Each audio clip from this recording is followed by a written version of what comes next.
રામ હે ઘનશ્યામ ભજી મન નારાયણ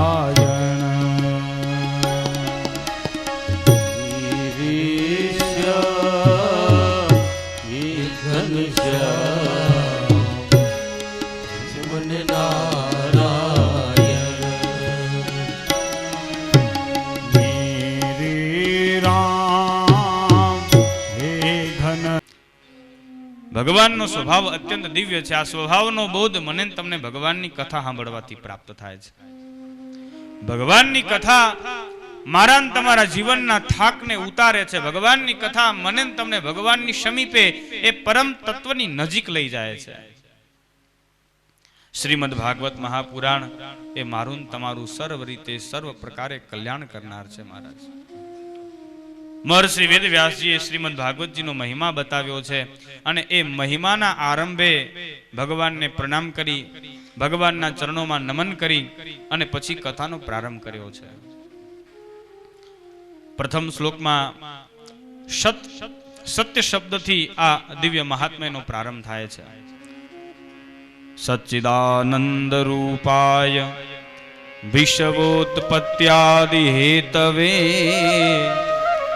તાપત્રય વિનાશાય શ્રી કૃષ્ણાય વયમ નમઃ. ભગવાન કેવા છે? આ એક શ્લોકમાં જ પૂર્ણતઃ ભગવાનના સ્વરૂપનો ભગવાનના સ્વભાવનો મને તમને પરિચય આપી દીધો વેદવ્યાસજીએ. જ્યાં સુધી જીવ ભગવાનની કથા પ્રત્યે પ્રીતિ રાખતો નથી, જ્યાં સુધી જીવ ભગવાનની કથાથી જોડાતો નથી, ત્યાં સુધી એ ભગવત તત્વને ઓળખી શકતો નથી. જે વ્યક્તિને આપણે જોઈએ એ વ્યક્તિ સાથે કંઈક સંપર્ક કરીએ, કંઈક વાતચીત આદિનો વ્યવહાર કરીએ એટલે આપણને એ વ્યક્તિ વિશે ખબર પડે કે એ વ્યક્તિ કેવા છે. ભગવાનને આપણે જોઈ શકતા નથી, ભગવાનની સાથે આપણે અન્ય કોઈ વ્યવહાર કરી શકતા નથી, તો ભગવાનને હું તમે કઈ રીતે ઓળખીશું?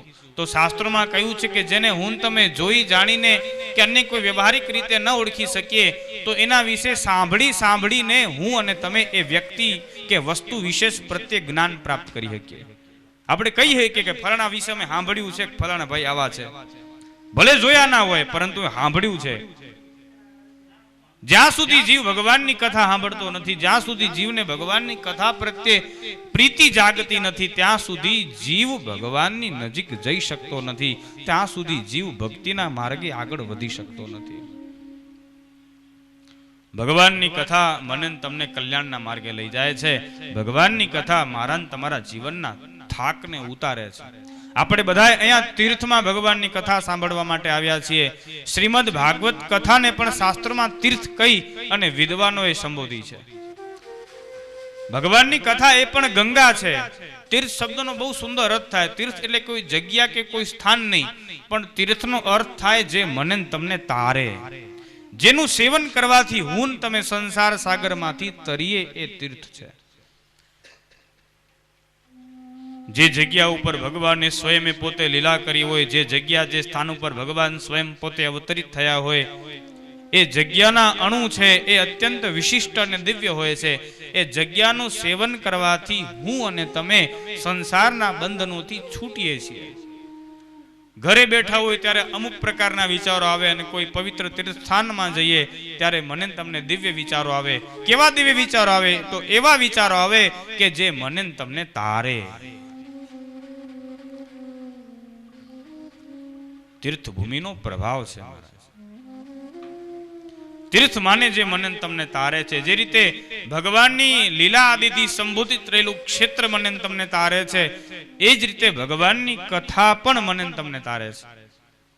જ્યાં સુધી આપણે કથામાં બેઠા હોઈએ ત્યાં સુધી પણ મારું તમારું મન છે એ વિકારોથી ગ્રસિત થતું નથી, દુર્ગુણો અને દૂષણોથી ગ્રસિત થતું. જ્યાં સુધી કથામાં બેઠા છીએ ત્યાં સુધી તો હું તમે વિકારોથી મુક્ત રહીએ છીએ. મહારાજ, આ કથાનો પ્રભાવ છે. ભગવાન કેવા છે? તો મહર્ષિ વેદવ્યાસજી કહે સચ્ચિદાનંદ રૂપાય. પરમાત્મા સત્ય સ્વરૂપ છે, પરમાત્મા સત્ય છે. બધા એમ કે સત્ય છે એ કડવું હોય, પરંતુ અહીંયા કહ્યું છે સચ્ચિદાનંદ સત્ય સ્વરૂપ છે, પણ કડવા નહીં. કેવા? તો કે આનંદ રૂપ છે. સત્ય છે એ ક્યારેય કડવું હોય નહીં. ભગવાન છે એ પરમ સત્ય સ્વરૂપ છે. શાસ્ત્રોમાં કહ્યું છે કે બ્રહ્મ સત્ય જગત મિથ્યા. આ દુનિયામાં જો કોઈ સત વસ્તુ હોય તો એ માત્ર ને માત્ર પરમાત્મા તત્વ છે. બાકી આ જગતમાં જે પણ કંઈ મને તમને વ્યવહારિક કે અવ્યવહારિક જે પણ કંઈ અનુભૂતિ અનુભવો થાય છે, આ બધું જીવ જગત ખોટું છે. એકમાત્ર જગદીશ્વર આ જગતની અંદર સાચા છે. અને એ સાચા જગદીશ્વરનું જીવ શરણું ગ્રહણ કરે તો એનું જીવન છે એ આનંદમય બને છે. કારણ કે પરમાત્મા છે એ પૂર્ણતઃ આનંદ રૂપ છે. પરમાત્મા ક્યારેય કોઈને દુઃખ નથી આપતા, પરમાત્મા ક્યારેય કોઈને કષ્ટ નથી આપતા, પરમાત્મા ક્યારેય કોઈને તકલીફ નથી આપતા.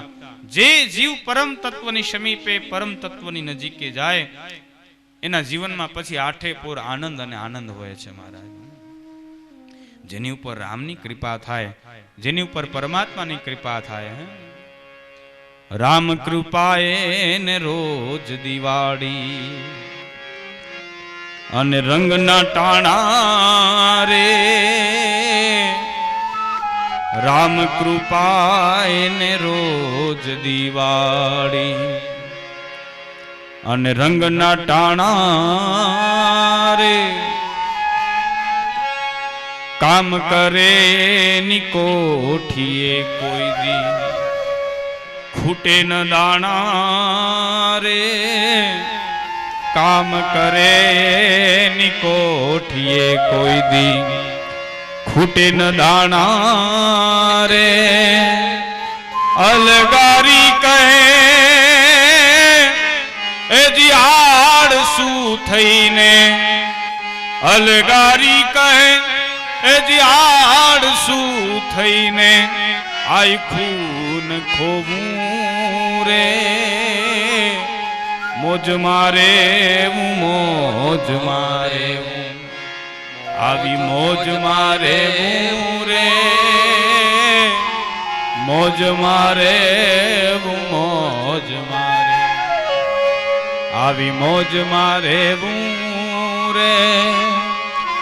અગમ ગોચાર, અગમ ગોચાર અલાખ ધણીની, અગમ ગોચાર અલાખ ધણીની ખોજ મારે રે.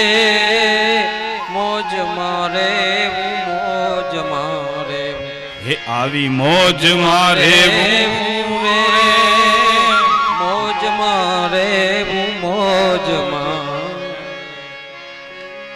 તો જે જીવ પરમાત્મા, કહેવાનું તાત્પર્ય એ કે જે જીવ પરમ તત્વની નજીક હોય, પરમાત્માની સમીપે હોય, એના જીવનમાં પછી આઠે પોર આનંદ આનંદ અને આનંદ હોય છે. મહારાજ, મારા તમારા જીવનમાંથી આનંદ ક્યાંક વિલુપ્ત થઈ ગયો છે. એનું કારણ એક એ છે કે હું અને તમે ક્યાંક ને ક્યાંક પરમ તત્વથી થોડાક દૂર હાલ્યા ગયા છે. એ પરમાત્મા કેવા છે તો કયું સત્ય સ્વરૂપ છે, આનંદ રૂપ છે, સચ્ચિદાનંદ ચૈતન્યવંતા ચૈતન્ય રૂપ છે. એ પરમાત્મા છે એ શું કાર્ય કરે તો કયું વિશ્વોત્પત્તિ હેતવે. એ પરમાત્મા જગતનું સર્જન કરે, જગતનું પાલન કરે અને સમય આવે એટલે જગતને પોતાની અંદર સમાવિષ્ટ કરી લે, જગતનો લય કરી લે. એ પરમાત્માનું મહત્વનું કાર્ય શું છે? જીવ પરમાત્માની સમીપે જાય, પરમાત્માથી જીવનો સંબંધ બંધાય એટલે શું થાય તો કયું તાપત્રય વિનાશાય. ત્રણ તાપ જે મને તમને બાળે છે, અધિભૌતિક, અધિજૈવિક અને આધ્યાત્મિક. દેશી ભાષામાં કહીએ તો આધિ, વ્યાધિ ને ઉપાધિ, જે મને તમને બધાને બાળે છે. એક તાપ એવો હોય કે જે મને તમને બાળથી બાળે, અને એક તાપ એવો છે કે જે મને તમને અંદરથી બાળે. બારેથી જે તાપ બાળે ને એને ઓલવવાના ઘણા બધા સાધનો છે. એની ઉપર પાણી નાખી દઈએ તો ઓલવાઈ જાય, એનાથી દૂર જતા રહી તો આપણે એનાથી એની પીડાથી મુક્ત થઈ જાય. પરંતુ જે તાપ મને તમને અંદરથી બાળે છે ને, એ તાપથી મુક્ત થવા માટે પરમાત્માની શરણાગતિ સિવાય બીજો કોઈ માર્ગ નથી. ભગવાનની શરણાગતિ લઈ લઈએ, પરમાત્માના શરણે જતા રહીએ. એ પરમાત્માનું શરણું ગ્રહણ કરવાથી હું અને તમે જે ત્રણ તાપો મને તમને અંદરથી બાળે છે, આદિ વ્યાધિ ને ઉપાધિ, આ ત્રિતાપોમાંથી મુક્તિ મળે છે. તો જે પરમાત્મા સત્ય સ્વરૂપ છે, ચૈતન્યવંતા છે, આનંદ રૂપ છે, જે પરમાત્મા જગતનું સર્જન કરે છે, જગતનું પાલન કરે છે, જગતને પોતાનામાં સમાવિષ્ટ કરી લે છે, જે પરમાત્મા જગતના જીવોના તાપત્રય વિનાશાય ત્રણ તાપોનો વિનાશ કરે છે, એવા શ્રી કૃષ્ણાય વયમ નમઃ, એવા શ્રી કૃષ્ણ પરમાત્માના ચરણોમાં હું નમન કરું છું. ભગવાન શ્રી કૃષ્ણની હું સ્તુતિ કરું છું. પહેલા શ્લોકમાં ભાગવતજીના મહાત્મ્યના પ્રથમ શ્લોકમાં સચ્ચિદાનંદ રૂપ ભગવાન શ્રી કૃષ્ણ પરમાત્માના ચરણોમાં નમન કરી અને પછી બીજા શ્લોકમાં શ્રીમદ ભાગવત મહાપુરાણના જે વક્તા છે સુખદેવજી મહારાજ, શ્રીમદ ભાગવત મહાપુરાણ છે ને એની રચના મહર્ષિ વેદવ્યાસજી કરી, પરંતુ આ શ્રીમદ ભાગવત મહાપુરાણની કથા પહેલી વખત જો કોઈએ કહી હોય તો એ સુખદેવજી મહારાજ, જે વેદવ્યાસજીના પુત્ર હતા અને સ્વયં ભગવાન મહાદેવના જ અંશભૂત એ અવતાર હતા. ભગવાન શ્રી કૃષ્ણ પરમાત્માના આ દિવ્ય ચરિત્રનો પ્રચાર પ્રસાર કરવા માટે થઈ, કૃષ્ણ કથા કહેવા માટે થઈ અને મહાદેવજી સ્વયં પોતે શુક સ્વરૂપે, સુખદેવ સ્વરૂપે વેદવ્યાસજીને ત્યાં પ્રગટ થયેલા. શ્રીમદ ભાગવત મહાપુરાણના આદિ વક્તા શ્રી સુખદેવજી મહારાજને નમન કર્યા. સુખદેવજી મહારાજ કેવા છે તો કહ્યું, યમ પ્રવ્રજંતમનુપેતમપેત કૃત્યમ દ્વૈપાયનો વિરહ કાતર આજુહાવ પુત્રેતિ તન્મયતયા તર્વોભિનેદુ સ્તમ સર્વભૂતહૃદયમ મુનિમાનતોસ્મિ. જે સમયે સુખદેવજી મહારાજનો યજ્ઞોપવિત સંસ્કાર પણ થયો ન હતો અને જેમને કંઈ કરવાનું પણ બાકી, મને જેના કોઈ સંસ્કારો પણ નથી થયા અને જેને કંઈ કરવાનું બાકી પણ નથી, એવા સુખદેવજી મહારાજ, એવું કહેવાય છે કે સુખદેવજી મહારાજ પોતાની માતાના ઉદરમાં ઘણા બધા વર્ષો સુધી રહ્યા, કિશોર અવસ્થા સુધી પોતાના માતાના ઉદરમાં રહ્યા. વેદવ્યાસજી પ્રાર્થના કરી કે આપ જન્મ ધારણ કરો, નહીં તો આપની માતાને કષ્ટ થશે. એટલે વેદવ્યાસજી કહ્યું કે આ જગતની અંદર જન્મ ધારણ કરું તો જગતની માયા મને એનાથી લોપી દે, માયાનો પ્રભાવ મારી ઉપર પથરાઈ જાય અને ભગવાનનું ભજન મારાથી થાય નહીં. એટલે વેદવ્યાસજી કહ્યું કે તમને જગતની માયા નહીં લાગે, તમે પરમ વૈરાગી થશો. સુખદેવજી કે હું ન માનું, મને સ્વયં ભગવાન નારાયણ આવીને વચન આપે ને કહે કે તમારો જન્મ થશે એ પછી તમને જગતની માયા લાગશે નહીં, તો હું માનું અને તો હું જન્મ ધારણ કરું.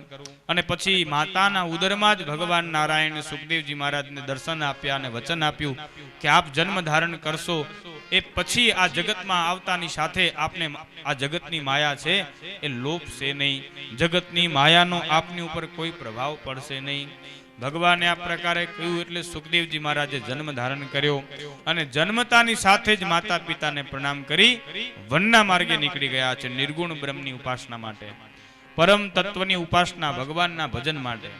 એટલે તે સમયે પુત્રેતિ તન્મયતયામ, પોતાના પુત્રના પ્રેમમાં તન્મય બની વેદવ્યાસજી પોતાના દીકરા સુખદેવજીની પાછળ દોડવા લાગ્યા કે હે પુત્ર તું ઊભો રહે, તું ઊભો રહે.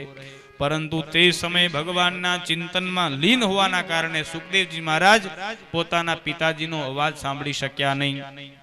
એટલે તે સમયે સુખદેવજીના વતીથી વનના, જે વનમાં સુખદેવજી મહારાજ જતા હતા ને એ વનના ઝાડવાઓએ વેદવ્યાસજીને જવાબ આપ્યો કે એ પરમ તત્વના માર્ગે જાય છે, એમને જવા દો.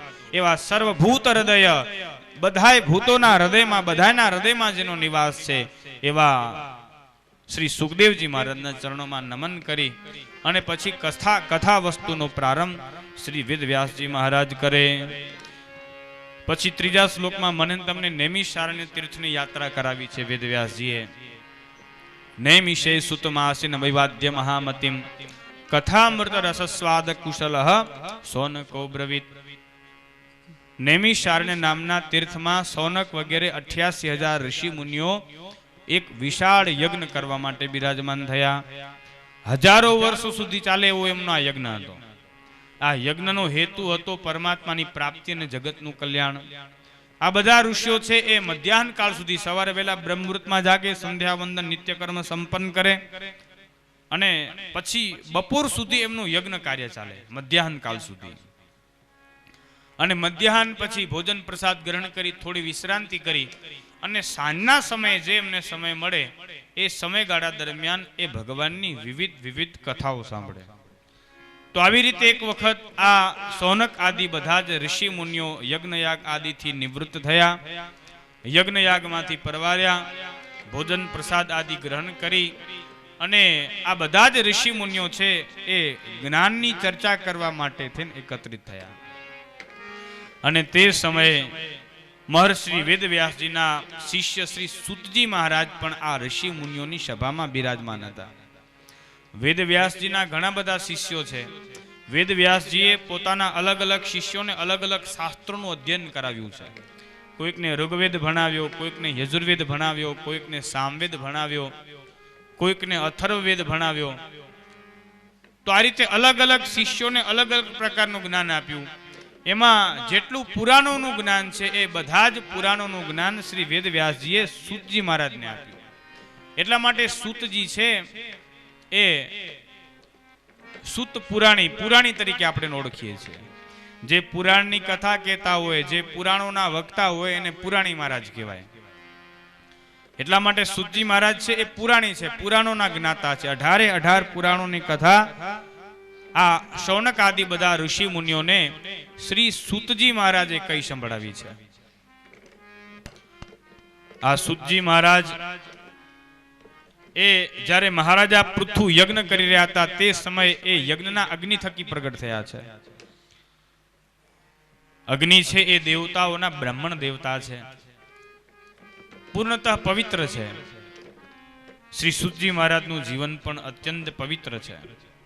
આવા શ્રી સૂતજી મહારાજ તે સમય બધા ઋષિઓની સભામાં બિરાજમાન હતા. એટલે શ્રી સૂતજીને જોઈ એમની પાસે પુરાણોની જે વિવિધ કથાઓ છે એ કથાઓ સાંભળવાની ઈચ્છાથી જે 88,000 ઋષિઓ હતા એ બધા ઋષિ મુનિઓ એમની સાથે જ્ઞાનની ચર્ચા કરવા લાગ્યા. અલગ અલગ પ્રકારના પ્રશ્નો પૂછવા લાગ્યા. એમના મનમાં જે પ્રશ્નો ઉદ્ભવતા હતા જ્ઞાનને લઈને, ધર્મને લઈને, ભગવત તત્વને લઈને, એ બધાએ પ્રશ્નો એમને પૂછવા લાગ્યા. બહુ સુંદર પ્રશ્નો કર્યા છે. એ બધા જ ઋષિઓમાં સૌથી મુખ્ય, એ બધા જ ઋષિઓના મુખ્ય હતા સૌનકજી મહારાજ, જે કુલપતિ હતા. એ પણ બહુ જ્ઞાની હતા. સૌનકજી વિશે એવું કહેવાય છે કે સૌનકજી મહારાજને 10,000 શિષ્યો હતા. આવા જ્ઞાની શ્રી સૌનકજી મહારાજ. અને આ સૌનકજી મહારાજે શ્રી સૂતજીને વિનયપૂર્વક એક પ્રશ્ન પૂછ્યો. શ્રી સૌનક ઉવાચ અજ્ઞાન ધ્વાંત વિધ્વંસ કોટિ સૂર્ય સમપ્રભ સુતાખ્યાહિ કથાસારમ મમ કર્ણ રસાયણમ. શ્રી સૌનકજી મહારાજ સૂતજીને કહેવા લાગ્યા કે હે સૂતજી મહારાજ, અજ્ઞાનના અંધકારનો નાશ કરવા માટે થઈ અને તમારું જ્ઞાન કોટી સૂર્ય સમપ્રભા, કરોડો સૂર્ય જેટલું દેદીપ્યમાન છે, તેજસ્વી છે. તમારી પાસે ઘણી બધી કથાઓનું જ્ઞાન રહેલું છે, પુરાણોનું જ્ઞાન રહેલું છે. હે મહારાજ, અમે અમારા જીવનમાં કથાઓ તો ઘણી બધી સાંભળી, પરંતુ હવે કથા નહીં તો સુતાખ્યાહી કથાસારમ, આપ કૃપા કરી અમને કથાઓનો સાર કહો. કે જે સાર ગ્રહણ કરવાથી મમ કર્ણ રસાયણમ, અમારા કાનની બીમારી દૂર થઈ જાય. અત્યારે મારા ને તમારા કાન છે ને, કાન બહુ બીમાર પડી ગયા છે, નબળી વાતો સાંભળી. જીવ ભગવાનની કથા સાંભળે એટલે એને આ જે કાનની જે નબળી વાતો સાંભળીને જે બીમારી લાગી ગઈ છે, જીવ જે કાચા કાનનો થઈ ગયો છે, સ્વયં પોતે પોતાની નિર્ણય શક્તિથી વિમુખ બની ગયો છે, એ કાનની બીમારી દૂર થાય છે ભગવાનની કથા સાંભળવાથી. એટલે સૌનકજી મહારાજે કહ્યું છે કે સુતાખ્યાહી કથા સારમ, આપ કથાઓનો સાર કહો કે જેથી કરી અમારા કાનને ઔષધની પ્રાપ્તિ થાય. રસાયણ માને ઔષધ, દવા. હે મહારાજ, આપ એવી કથા કહો, ભક્તિ જ્ઞાન વિરાગ આપતો વિવેકો વર્ધતે મહાન, માયા મોહ નિરસ્તશ્ચ વૈષ્ણવે ક્રિયતે કથમ. હે મહારાજ, આપ એવી કથા કહો કે એ કથા સાંભળવાથી અમારા જીવનમાં ભક્તિ વધે, અમારા જીવનમાં જ્ઞાન વધે. ભક્તિ જ્ઞાન વિરાગ આપતો અમારા જીવનમાં વૈરાગ આવે. જીવનભર અમે પૈસા પાછળ જ દોડીએ છીએ, આ સંસારના સુખો પાછળ જ દોડીએ છીએ. એવી કથા કહો કે કથા થકી અમારા જ્ઞાનના ચક્ષુઓ ખુલી જાય અને જગતમાં જે સાચી વસ્તુ પ્રાપ્ત કરવા જેવી છે એ સાચી વસ્તુને પ્રાપ્ત કરવા માટે થઈ એ તરફ અમે દોડવા લાગીએ. આપ એવી કથા કહો કે કથા થકી અમારા જીવનમાં વિવેકો વર્ધતે મહાન, અમારા જીવનમાં વિવેક આવે. વિવેક એટલે શું?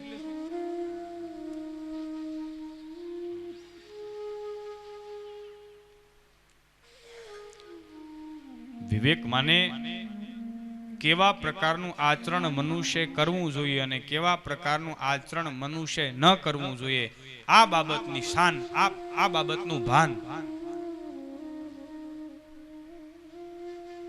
મેં તમે જીવનના ઘણા બધા વર્ષો વ્યતીત કરી નાખ્યા, પરંતુ કઈ જગ્યા, કયા સ્થાન ઉપર કયા પ્રકારનું વાણી, વર્તન, વ્યવહાર છે આપણે રાખવા જોઈએ, કોની સાથે કયા પ્રકારે વ્યવહાર કરવો જોઈએ, કોની સાથે સંબંધો કેળવવા જોઈએ, કોની સાથે સંબંધો ન કેળવવા જોઈએ, કેવા પ્રકારનું આચરણ કરવું જોઈએ, કેવા પ્રકારનું આચરણ ન કરવું જોઈએ, આ બાબતનું ક્યારે પણ આપણે ચિંતન કર્યું નથી. બહુ સુંદર સુંદર પ્રશ્નો કહે. આ બધા પ્રશ્નો ઉપર બહુ વિચાર કરવા જેવો છે કે આ ઋષિ મુનિઓની કેટલી દિવ્ય જિજ્ઞાસા છે. આ બધા જ ઋષિ મુનિઓ છે નેમી શારણ્યમાં હજારો વર્ષો સુધી ચાલે એવો યજ્ઞ કરવા માટે તેને બેઠા છે. બધા ઋષિઓ જ્ઞાની છે, ભગવત પ્રાપ્ત સંતો છે, એમને કઈ કથા સાંભળવાની જરૂર નથી, એમને તો ભગવાન મળી ગયેલા છે.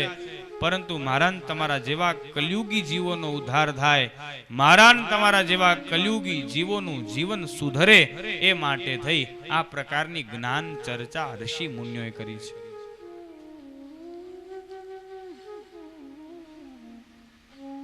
કેટલી દિવ્યતા, કેટલી ભવ્યતા એમની વાતચીતમાં. જીવનમાં જ્યારે જ્યારે જીવને કોઈ યોગ્ય મહાપુરુષનું સાનિધ્ય પ્રાપ્ત થાય ત્યારે એ યોગ્ય મહાપુરુષ પાસે જીવનને સુધારે એવા પ્રશ્નો પૂછવા જોઈએ. એવી જિજ્ઞાસા એની સામે વ્યક્ત કરવી જોઈએ કે જેના થકી હું અને તમે વિકારોથી છૂટી, વિકારોથી મુક્ત થઈ અને સદવિચારોથી યુક્ત જીવન, સદાચારપૂર્વક જીવન જીવતા રહી અને કલ્યાણના માર્ગે આગળ વધીએ. મને તમને સાધુ સંતો, ભગવત ભક્ત કે મહાપુરુષો મળે છે, પરંતુ આપણે એમને એવું ક્યારે નથી પૂછતા કે મહારાજ એવો કોઈ ઉપાય બતાવો કે અમારા જીવનમાં ભક્તિ વધે, અમારા જીવનમાં જ્ઞાન આવે, અમારા જીવનમાં વૈરાગ આવે. આપણે પૂછીને પૂછીએ કે મહારાજ અમારો ધંધો વધારે હાલે, એવું કંઈક દોરો કરી દો ને, એવી કંઈક વિધિ કરી દો ને કે અમારા ઘરના ખજિયા શાંત થઈ જાય. પૈસો ને પ્રસિદ્ધિ મને પ્રાપ્ત થાય. બધાના મનમાં આવા પ્રશ્નો થાય, કારણ કે આપણા મનમાં આ બધી બાબતોનું મહત્વ સ્થાપિત થઈ ગયું છે. મને તમને એમ જ છે કે આ બધી બાબતો મહત્વની છે. જ્યારે આ બધી જ જે બાબતો મહત્વની આપણને લાગે છે કે જેને હું તમે માનીને બેસી ગયા છીએ, એનાથી પણ કંઈ વિશિષ્ટ વસ્તુની આપણને પ્રાપ્તિ થશે એટલે આપોઆપ આ બધી વસ્તુ છૂટી જશે. પણ એ વિશિષ્ટ વસ્તુને પ્રાપ્ત કઈ રીતે કરશું? તો એ વિશિષ્ટ વસ્તુ વિશે સાંભળીને. અને સાંભળવા ક્યાં મળશે? તો કયું? ભગવાનની કથામાં. શ્રી સોનકજી મહારાજ સૂચિને કહે છે, મહારાજ એવી કથા કહો કે જેના થકી અમને ભક્તિની પ્રાપ્તિ થાય. ભક્તિ એટલે શું? ભક્તિ કોને કહેવાય? ભક્તિ એટલે આમ 2-4 કલાક આપણે પૂજા કરીએ, ભગવાનને સ્નાન કરાવીએ, એ તો પૂજા કરી કહેવાય, ભક્તિ નહીં. ભગવાનને ભોગ લગાવીએ, વિવિધ પ્રકારના પદાર્થો અર્પણ કરીએ તો એ ભગવાનની સેવા છે. જે ભગવાનની પૂજા કરે એ પૂજારી, ભગવાનની જે સેવા કરે એ અર્ચક, અને જે ભગવાનની ભક્તિ કરે એ ભક્ત. તો ભક્ત એટલે શું અને ભક્તિ એટલે શું? તો કયું? ભક્તિ એટલે જે જીવે પરમાત્માનો પોતાની સાથે શું સંબંધ છે આ વાત જેને નક્કી કરી લીધી છે એ ભક્ત છે. અને એ જીવે નક્કી કરી લીધો કે મારો ને ભગવાનનો આ સંબંધ છે, અને એ સંબંધને નિભાવવા માટે થી જીવ જે પ્રકારના વ્યવહારો કરે એ ભક્તિ છે. મહારાજ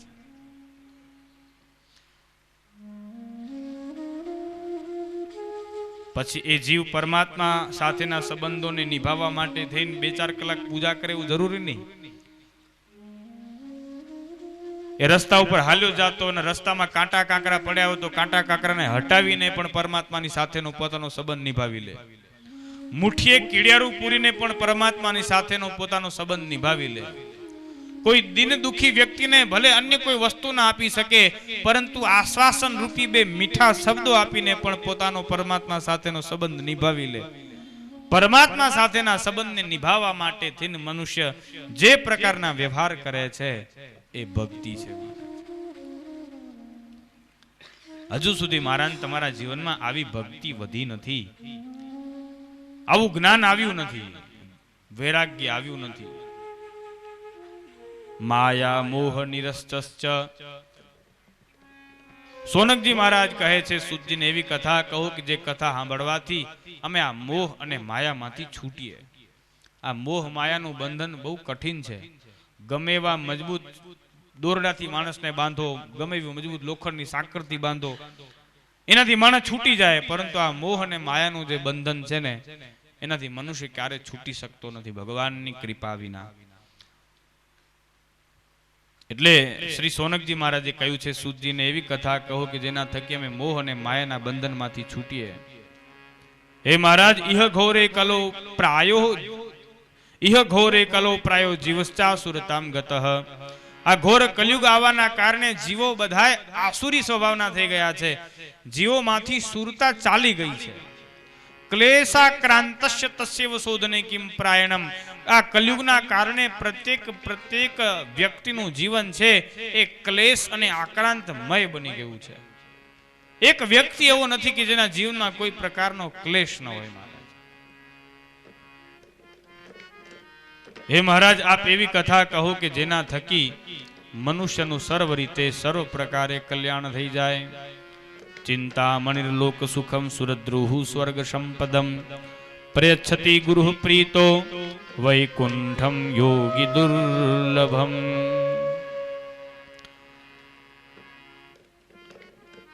જીવનમાં છે ને બધી જ વસ્તુ સુલભ છે. માણસ છે ને કોઈને કોઈ પ્રયાસો કરી અને જીવનની જે ઉત્કૃષ્ટમાં ઉત્કૃષ્ટ મોંઘી વસ્તુને ખરીદી શકે. જીવનમાં બધી જ વસ્તુ સુલભ છે. માણસ બધું જ ખરીદી શકે, પરંતુ મનુષ્ય છે ને જીવનમાં ક્યારે સારા માણસોનો સંગ નથી ખરીદી શકતો. ભગવાનની કૃપા વિના મનુષ્યને સજ્જનોની સંગતિ પ્રાપ્ત થતી નથી. સજ્જનોની સંગતિ છે એ બહુ દુર્લભ છે. સારા માણસોનો સંગ છે ને મારા ને તમારા જીવનને સંવારે છે, મારા ને તમારા જીવનને સુધારી દે. એક એવો મણી આવે જેને કહ્યું છે ચિંતામણી. એવો એક મણી આવે કે એ મણી તમારી પાસે હોય અને હાથમાં મણીને રાખીને જે વસ્તુનું તમે ચિંતન કરો એ વસ્તુ તમને પ્રાપ્ત થઈ જાય. જે વસ્તુનું ચિંતન કરો એ વસ્તુની તમને પ્રાપ્તિ થઈ જાય. પરંતુ એ મણી મને તમને ભગવાનની પ્રાપ્તિ નથી કરાવી શકતો. એ મણી મારા તમારા જીવનને સુવિધાઓથી સજ્જ બનાવી શકે, પરંતુ એ મણી મારા તમારા જીવનને સુધારી ન શકે. એટલા માટે ભાગવત મહાપુરાણમાં કહ્યું છે કે એ ચિંતામણી કરતા પણ સજ્જન માણસોનો સંગ વધારે મહત્વનો છે. એ ચિંતામણી વધીને મને તમને ભૌતિક સુખ સગવડો આપી શકશે, પરંતુ જીવનને સુધારી શકશે નહીં. જીવનને સુધારવા માટે, જીવનને સંવારવા માટે સજ્જન મનુષ્યનો સંગ અત્યંત જરૂરી છે, અત્યંત આવશ્યક છે. સોનકજી કહે છે મહારાજ, ભાગ્યોદયે આજે અમને આપ જેવા સજ્જન પુરુષનો સંગ પ્રાપ્ત થયો છે. આપ કૃપા કરી અને અમને ભગવાન વિષયક ચર્ચા અને ભગવાનની કથા કઈ સંભળાવો. શ્રી સોનકજી મહારાજે આ પ્રકારે સૂતજી મહારાજને વિનંતી કરી. એટલે સૂતજી બહુ રાજી થયા, બહુ પ્રસન્ન થયા અને પછી પરમાત્માનું ધ્યાન ધરી મંગલાચરણ કરી, ભગવાનનું સ્મરણ કરી અને શ્રી સૂતજી મહારાજ શ્રીમદ ભાગવત મહાપુરાણનો દિવ્ય મહિમા શૌનક આદિ ઋષિઓને કહેવા લાગ્યા કે આપે જે પ્રકારનો પ્રશ્ન મને પૂછ્યો છે એ વિષયમાં મને એકમાત્ર શ્રીમદ ભાગવત મહાપુરાણ દેખાય છે. શ્રીમદ ભાગવતમ શાસ્ત્રમ કલો કિરેણ ભાષિતમ. શ્રીમદ ભાગવત મહાપુરાણ એ કલયુગની અંદર એક અજવાળું પાથરતું હોય એવું મને તમને દેખાય છે. કલયુગમાં જીવને તરવા માટે, સાંસારિક બંધનોથી મુક્ત થવા માટે થઈ શ્રીમદ ભાગવત મહાપુરાણ સિવાય અન્ય કોઈ માર્ગ મને દેખાતો નથી. શ્રીમદ ભાગવત મહાપુરાણ અત્યંત દિવ્ય છે. ભગવાન જ્યારે સ્વધામ ગમન કરી રહ્યા હતા તે સમયે ભગવાન શ્રી કૃષ્ણ પરમાત્માએ સ્વયં પોતે પોતાનું દિવ્ય તેજ શ્રીમદ ભાગવત મહાપુરાણમાં પધરાવી અને ઉદ્ધવજીને આપ્યું છે કે આ લો, મારા ગમન બાદ ધર્મ છે ભાગવતજીના શરણે રહેશે. મારા ભક્તોએ ભાગવતજીનો આશ્રય ગ્રહણ કરવો અને ભાગવતજીની કૃપાથી ધર્મ છે, ધર્મ સુરક્ષિત રહેશે. શ્રીમદ ભાગવત મહાપુરાણ પરમ દિવ્ય છે, અત્યંત દિવ્ય છે. સ્વર્ગના અમૃત કરતા પણ શ્રીમદ ભાગવત મહાપુરાણ રૂપી અમૃત દિવ્ય છે. એટલા માટે તો જ્યારે સુખદેવજી મહારાજ જ્યારે પરીક્ષિત રાજાને આ શ્રીમદ ભાગવત મહાપુરાણની કથા કહી રહ્યા હતા તે સમયે દેવતાઓ સ્વર્ગમાંથી અમૃતનું પ્રલોભન લઈ અને પરીક્ષિત રાજા પાસે આવ્યા, પરંતુ ભાગવતજીનો સાચો મહિમા પરીક્ષિતજી જાણતા હતા. એટલા માટે એ સ્વર્ગના અમૃતનો ત્યાગ કરીને એમણે આ શ્રીમદ ભાગવત રૂપી કથા રૂપી અમૃતનું પાન કર્યું છે. પેલું સ્વર્ગનું અમૃત છે એ કદાચ મનુષ્યને અમર બનાવી શકે, પરંતુ આ જે કથા રૂપી અમૃત છે એ ન માત્ર એક મનુષ્યને, જે સ્વર્ગનું અમૃત છે ને એ તો એક વ્યક્તિ પીવે તો એ એક જ વ્યક્તિ અમર બને, પરંતુ જે જીવ આ કથા રૂપી અમૃતનું પાન કરે સ્વર્ગનું અમૃત અમર બનાવે, પરંતુ આ જે કથારૂપી અમૃત છે એ મારા તમારા જીવનને દિવ્ય બનાવે. જે જીવ કથારૂપી અમૃતનું પાન કરે એ વ્યક્તિ પોતે એકલો નહીં, પરંતુ પોતાના આખા કુળને અમર બનાવી નાખે છે. મહારાજ પોતાના સંપૂર્ણતઃ કુલનો એ ઉદ્ધાર કરી નાખે છે. આવો શ્રીમદ ભાગવત મહાપુરાણનો દિવ્ય મહિમા છે. શ્રીમદ ભાગવત મહાપુરાણ છે એ 7 દિવસ સુધી થાય. 7 દિવસ સપ્તાહ જ્ઞાન યજ્ઞનું વિધાન બતાવ્યું છે. એટલે સોનકજીએ પૂછ્યું કે 7 દિવસ સુધી જ કેમ, વધારે દિવસો સુધી કેમ ભગવાનની કથા નથી કરતા? એટલે શ્રી સુતજી મહારાજે કહ્યું કે આમ તો ભગવાનની કથા મનુષ્ય નિત્ય નિરંતર કરવી જોઈએ, નિત્ય નિરંતર ભગવાનની કથા સાંભળવી જોઈએ, પરંતુ પૂર્વકાલે સનત કુમારોએ દેવર્ષિ નારદજીને આ સપ્તાહ શ્રવણની વિધિ બતાવેલી અને સનત કુમારો પાસેથી નારદજીએ 7 દિવસ સુધી શ્રીમદ ભાગવત મહાપુરાણની કથા સાંભળેલી. પરિણામે આ દિન પર્યંત એ પરંપરા ચાલી આવે છે કે શ્રીમદ ભાગવત મહાપુરાણ છે એનું શ્રવણન પઠન છે એ 7 દિવસ અંતર્ગત કરવું જોઈએ, સપ્તાહ જ્ઞાન યજ્ઞ કરવો જોઈએ. આ પ્રકારે શ્રી સુતજી મહારાજે કહ્યું એટલે સોનકજીના મનમાં બીજો પ્રશ્ન ઉદ્ભવ્યો કે નારદજી છે એ તો ભગવત પ્રાપ્ત સંત છે, એમને ભગવાનની કથા સાંભળવાની શું જરૂર પડી? એમને તો જ્યારે ઈચ્છે ત્યારે વૈકુંઠમાં જઈ ભગવાનના દર્શન કરી શકે, ભગવાનને મળી શકે, પરંતુ એ નારદજીએ 7 દિવસ સુધી એક જગ્યાએ બેહીને કથા સાંભળી. મને વિસ્તારથી કહો, આનું કારણ શું છે? નારદજી શા માટે કથા સાંભળી? નારદજી ક્યારે આ ભાગવતજીની કથા સાંભળી? નારદજી ને સનત કુમારો વચ્ચે આ ભાગવતજી વિશે સત્સંગ ક્યારે થયો? આ મને વિસ્તારથી કહો. કથા છે ને, કથા એ પ્રશ્નો થકી પ્રગટ થાય. આ શ્રીમદ ભાગવત મહાપુરાણ આટલી બધી કહેવાણી છે, એની પાછળ ઘણા બધા પ્રશ્નો છે, કારણમાં રહેલા છે. સોનકજી મહારાજે વિવિધ પ્રશ્નો પૂછ્યા, એટલે એ પ્રશ્નોના ઉત્તરમાં શ્રી સુતજી મહારાજે ભાગવતજીનું દિવ્ય જ્ઞાન છે, જ્ઞાન બધા ઋષિ મુનિઓને પ્રદાન કર્યું. એટલે કથામાં પ્રશ્નો પણ હોવા જોઈએ. ભગવાનની કથા, ભગવાનના ચરિત્રો આપણે સાંભળતા હોઈએ અને એ કથા ચરિત્રો આપણને સમજાય નહીં, મગજમાં બેસે નહીં, તો આપણા મનમાં પ્રશ્ન પ્રગટ થવો જોઈએ કે મહારાજ આ કથા તમે કરી, પરંતુ એ કથા અમને સમજાણી નહીં. આ કથા શું કહેવા માંગે છે? આ કથાનું તાત્પર્ય શું છે? આ કથાનો હેતુ શું છે? આવા કોઈક પ્રશ્નો મારા તમારા મનમાં ઊભા થવા જોઈએ કથા સાંભળવાથી. તો આપણે કથાના જ્ઞાનને વાસ્તવિક રીતે પ્રાપ્ત કરી શકીએ. ભગવાનની કથા સાંભળી અને ભગવાન વિષયક જિજ્ઞાસા મારા તમારા જીવનમાં પ્રગટ થવી જોઈએ. પ્રશ્નો ઊભા થવા જોઈએ ભગવાન વિશેના. કથા સાંભળીને પ્રશ્નો ઊભા નથી થતા તો સમજી લો કે સાંભળ્યું થોડું વ્યર્થ છે. અને પ્રશ્નો ઊભા થાય મનમાં તો અવશ્ય એ પ્રશ્નને યથાયોગ્ય વ્યક્તિને પૂછી અને એનું નિરાકરણ પણ કરી લેવું જોઈએ. પ્રશ્ન ઊભા થાય પછી આપણે એનું નિરાકરણ કરીએ નહીં તો એ પ્રશ્નો છે એ સંશય ઊભા કરે પછી, અને સંશય આત્મા વિનશ્યતિ, સંશય ઊભા થાય. અત્યારે ઘણી બધી એવી કથાઓ છે પુરાણોની, શાસ્ત્રોને આપણને સમજાય નહીં, આપણે સાંભળી લઈએ, વાંચી લઈએ, પછી આપણા મનમાં પ્રશ્નો ઊભા થાય, પછી યથાયોગ્ય એ પ્રશ્નોના નિરાકરણ થાય નહીં એટલે સંશય ઊભા થાય કે આ આવી રીતે કાંઈ થોડી વાતો હોય, આ કથાનું તાત્પર્ય, આ કથા શું કહેવા માંગે, આ કથા ખોટી લાગે, આમને એમ બેહાડી દીધું એવું લાગે છે. આવા બધા સંશયો ઊભા થાય છે અને પરિણામે મારું તમારું પતન થઈ જાય સંશયના કારણે. સંશયના કારણે છે એ ભક્તિનો નાશ થઈ જાય છે, પ્રેમનો નાશ થઈ જાય છે. જ્યાં શંકા અને સંશય છે ત્યાં ક્યારે પણ પ્રેમ અને ભક્તિ રહી શકતા નથી. એટલે પ્રશ્નો અવશ્ય ઊભા થવા જોઈએ. એટલા માટે કહું છું કે આજે પ્રથમ દિવસ છે એટલે કથા સાંભળો છો તો કથા સાંભળતા સાંભળતા કોઈ વાત ન સમજાય, કથામાં કોઈ પ્રશ્ન ઉદ્ભવે તો કથાને લઈને પણ પ્રશ્ન પૂછી શકો છો કે આ કથા શું કહેવા માંગે, આ કથાનું. હું કોઈ એવો જ્ઞાની નથી, પરંતુ તમે કંઈ પૂછશો તો અવશ્ય આ ગ્રંથોમાંથી જવાબ વાંચીને થોડુંક મહેનત કરીને તમારી સમક્ષ, નહીં આવડે તો કોઈક વિદ્વાનોને પૂછી લેશું આપણે. એટલે સંશય ઊભા થાય તો અવશ્ય એનું નિરાકરણ પણ થવું જોઈએ કથા થકી. એવું નહીં કે હું જે બોલું તમારે સાંભળી લેવાનું સાચું ખોટું. એવું કોઈ વાત લાગે તો કહેવાનું મહારાજ અત્યારે વ્યાસપીઠની મર્યાદા છે એ પ્રાય લોપાતી જાય છે. ન કહેવાની વાતો, ન જે વાતો કેવી, જાણે એમ લાગે સમય પસાર કરીએ છીએ આપણે બધાએ.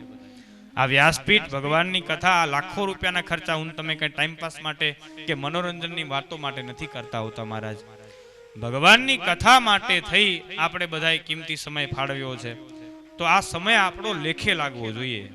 એટલે આપણે તો અહીંયા ભાગવતજીની જ ચર્ચા કરવાની છે, અને કોઈ વ્યવહારિક વાતો કરવી નથી. એટલે જે પણ કોઈ પ્રશ્નો ઉદ્ભવે તો આપ અવશ્ય નિસંકોચ પૂછી શકો. એમ બધા વચ્ચે પૂછતા સંકોચ થાય તો ગમે ત્યારે પૂછી શકો, નહીં તો પછી ચિઠ્ઠી લખીને પણ વ્યાસપીઠની પાસે પ્રશ્ન આપ રજૂ કરી શકો છો. આ પ્રથમ દિવસે કહી દઉં એટલે તમને કઈ પ્રશ્ન ઊભો થાય તો તમે પૂછી શકો, કહી શકો. શ્રી સોનકજી મહારાજના મનમાં પણ પ્રશ્ન ઊભો થયો કે નારદજી, એમને તો શ્રાપ મળેલો છે કે 1-2 ક્ષણથી વધારે કોઈ જગ્યાએ એ રોકાય નહીં. નારદજીને દક્ષ પ્રજાપતિનો શ્રાપ છે કે 1 ક્ષણથી વધારે એ એક જગ્યા ઉપર સ્થિર ન થઈ શકે. નારદજીને દક્ષ પ્રજાપતિ કેમ શ્રાપ આપ્યો એ કથા આગળ આવશે ભાગવતજીમાં. તો નારદજીને આવો શ્રાપ છે ને એમાં નારદજી કથા સાંભળી, એનું શું કારણ? એટલે પછી શ્રી સુતજી મહારાજ દેવર્ષિ નારદજીનું વૃત્તાંત બધા ઋષિ મુનિઓને કહેવા લાગ્યા. એક વખત દેવર્ષિ નારદજી બદ્રિકાશ્રમમાં, જે આપણા સનાતન ધર્મના 4 ધામ છે ને, એ 4 ધામોનું એક ધામ, 4 ધામમાંનું એક ધામ છે બદ્રીનાથ. 4 ધામ છે આપણા સનાતન ધર્મના: સતયુગ, ત્રેતાયુગ, દ્વાપર યુગ અને કલયુગ. આ 4 યુગ છે ને, 4 યુગમાં એક ધામ જગતના કલ્યાણ માટે પ્રગટ થયું છે. એમાં સતયુગનું ધામ છે બદ્રીનાથ. જ્યારે યુગનો પ્રારંભ થયો, સતયુગ હતો, તે સમયે ભગવાન શ્રી હરિ નરનારાયણ રૂપે પ્રગટ થયા અને જગતના કલ્યાણ માટે થઈ બદ્રી વિશાલ ક્ષેત્રમાં નરનારાયણ સ્વરૂપે તપ કરવા માટે થઈને બિરાજમાન થયા. આપમાંથી ઘણા બધા ભાગ્યશાળી લોકો હશે કે જેમણે બદ્રીનાથની યાત્રા કરી હશે. તો ત્યાં 2 મોટા પર્વતો છે, એક નર પર્વત અને બીજો નારાયણ પર્વત. દર્શન કરીએ પર્વતના તો આપણને એમ લાગે કોઈ ઋષિ સમાધિ વાળી અને ભગવાનનું ભજન કરવા માટે બેઠો છે. તો એ નરનારાયણ આજે પણ પર્વત સ્વરૂપે ત્યાં બદ્રી ક્ષેત્રમાં તપ કરી રહ્યા છે. એ સતયુગનું ધામ છે જ્યારે ભગવાન ત્યાં પ્રગટ થયા.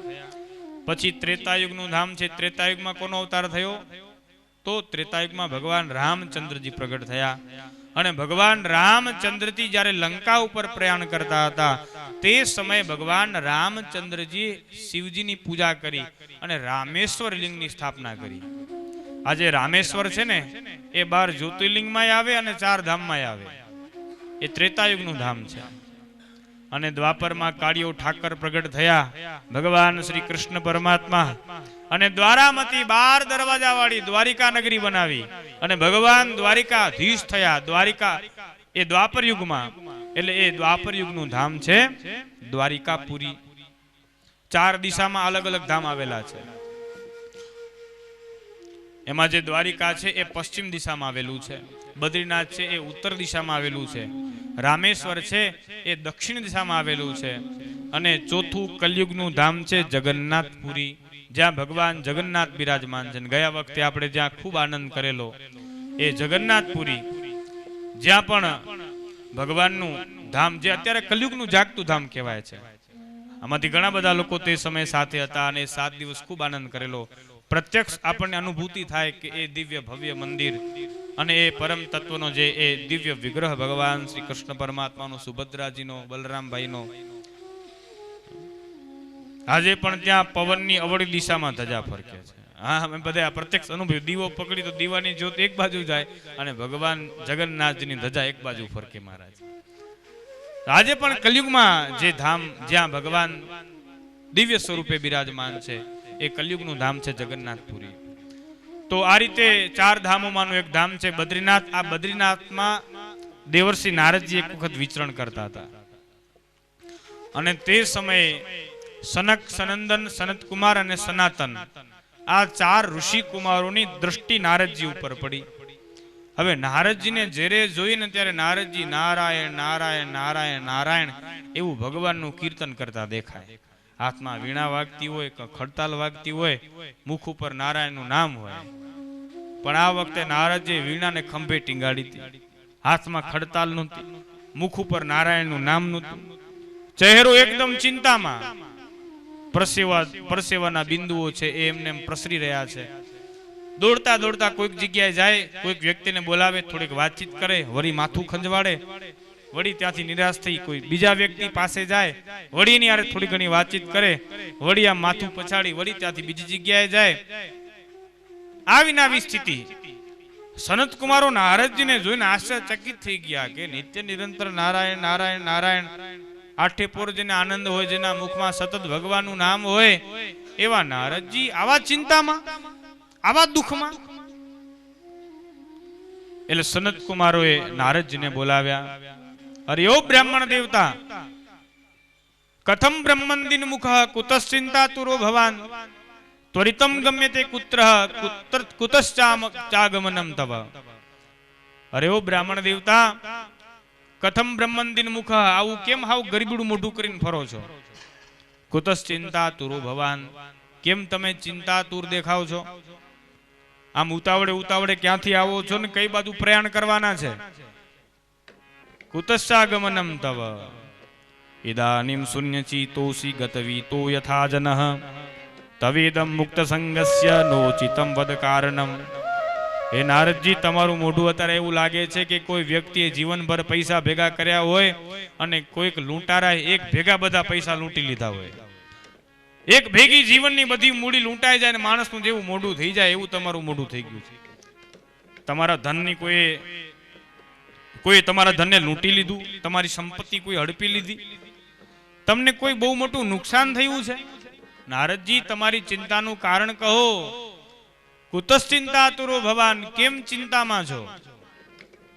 જો તમારું કોઈ ધન લઈ લીધું હોય તો તમારે આવી રીતે ચિંતા ન કરવી જોઈએ, કારણ કે આ બધું ધન છે એ તો લૌકિક છે.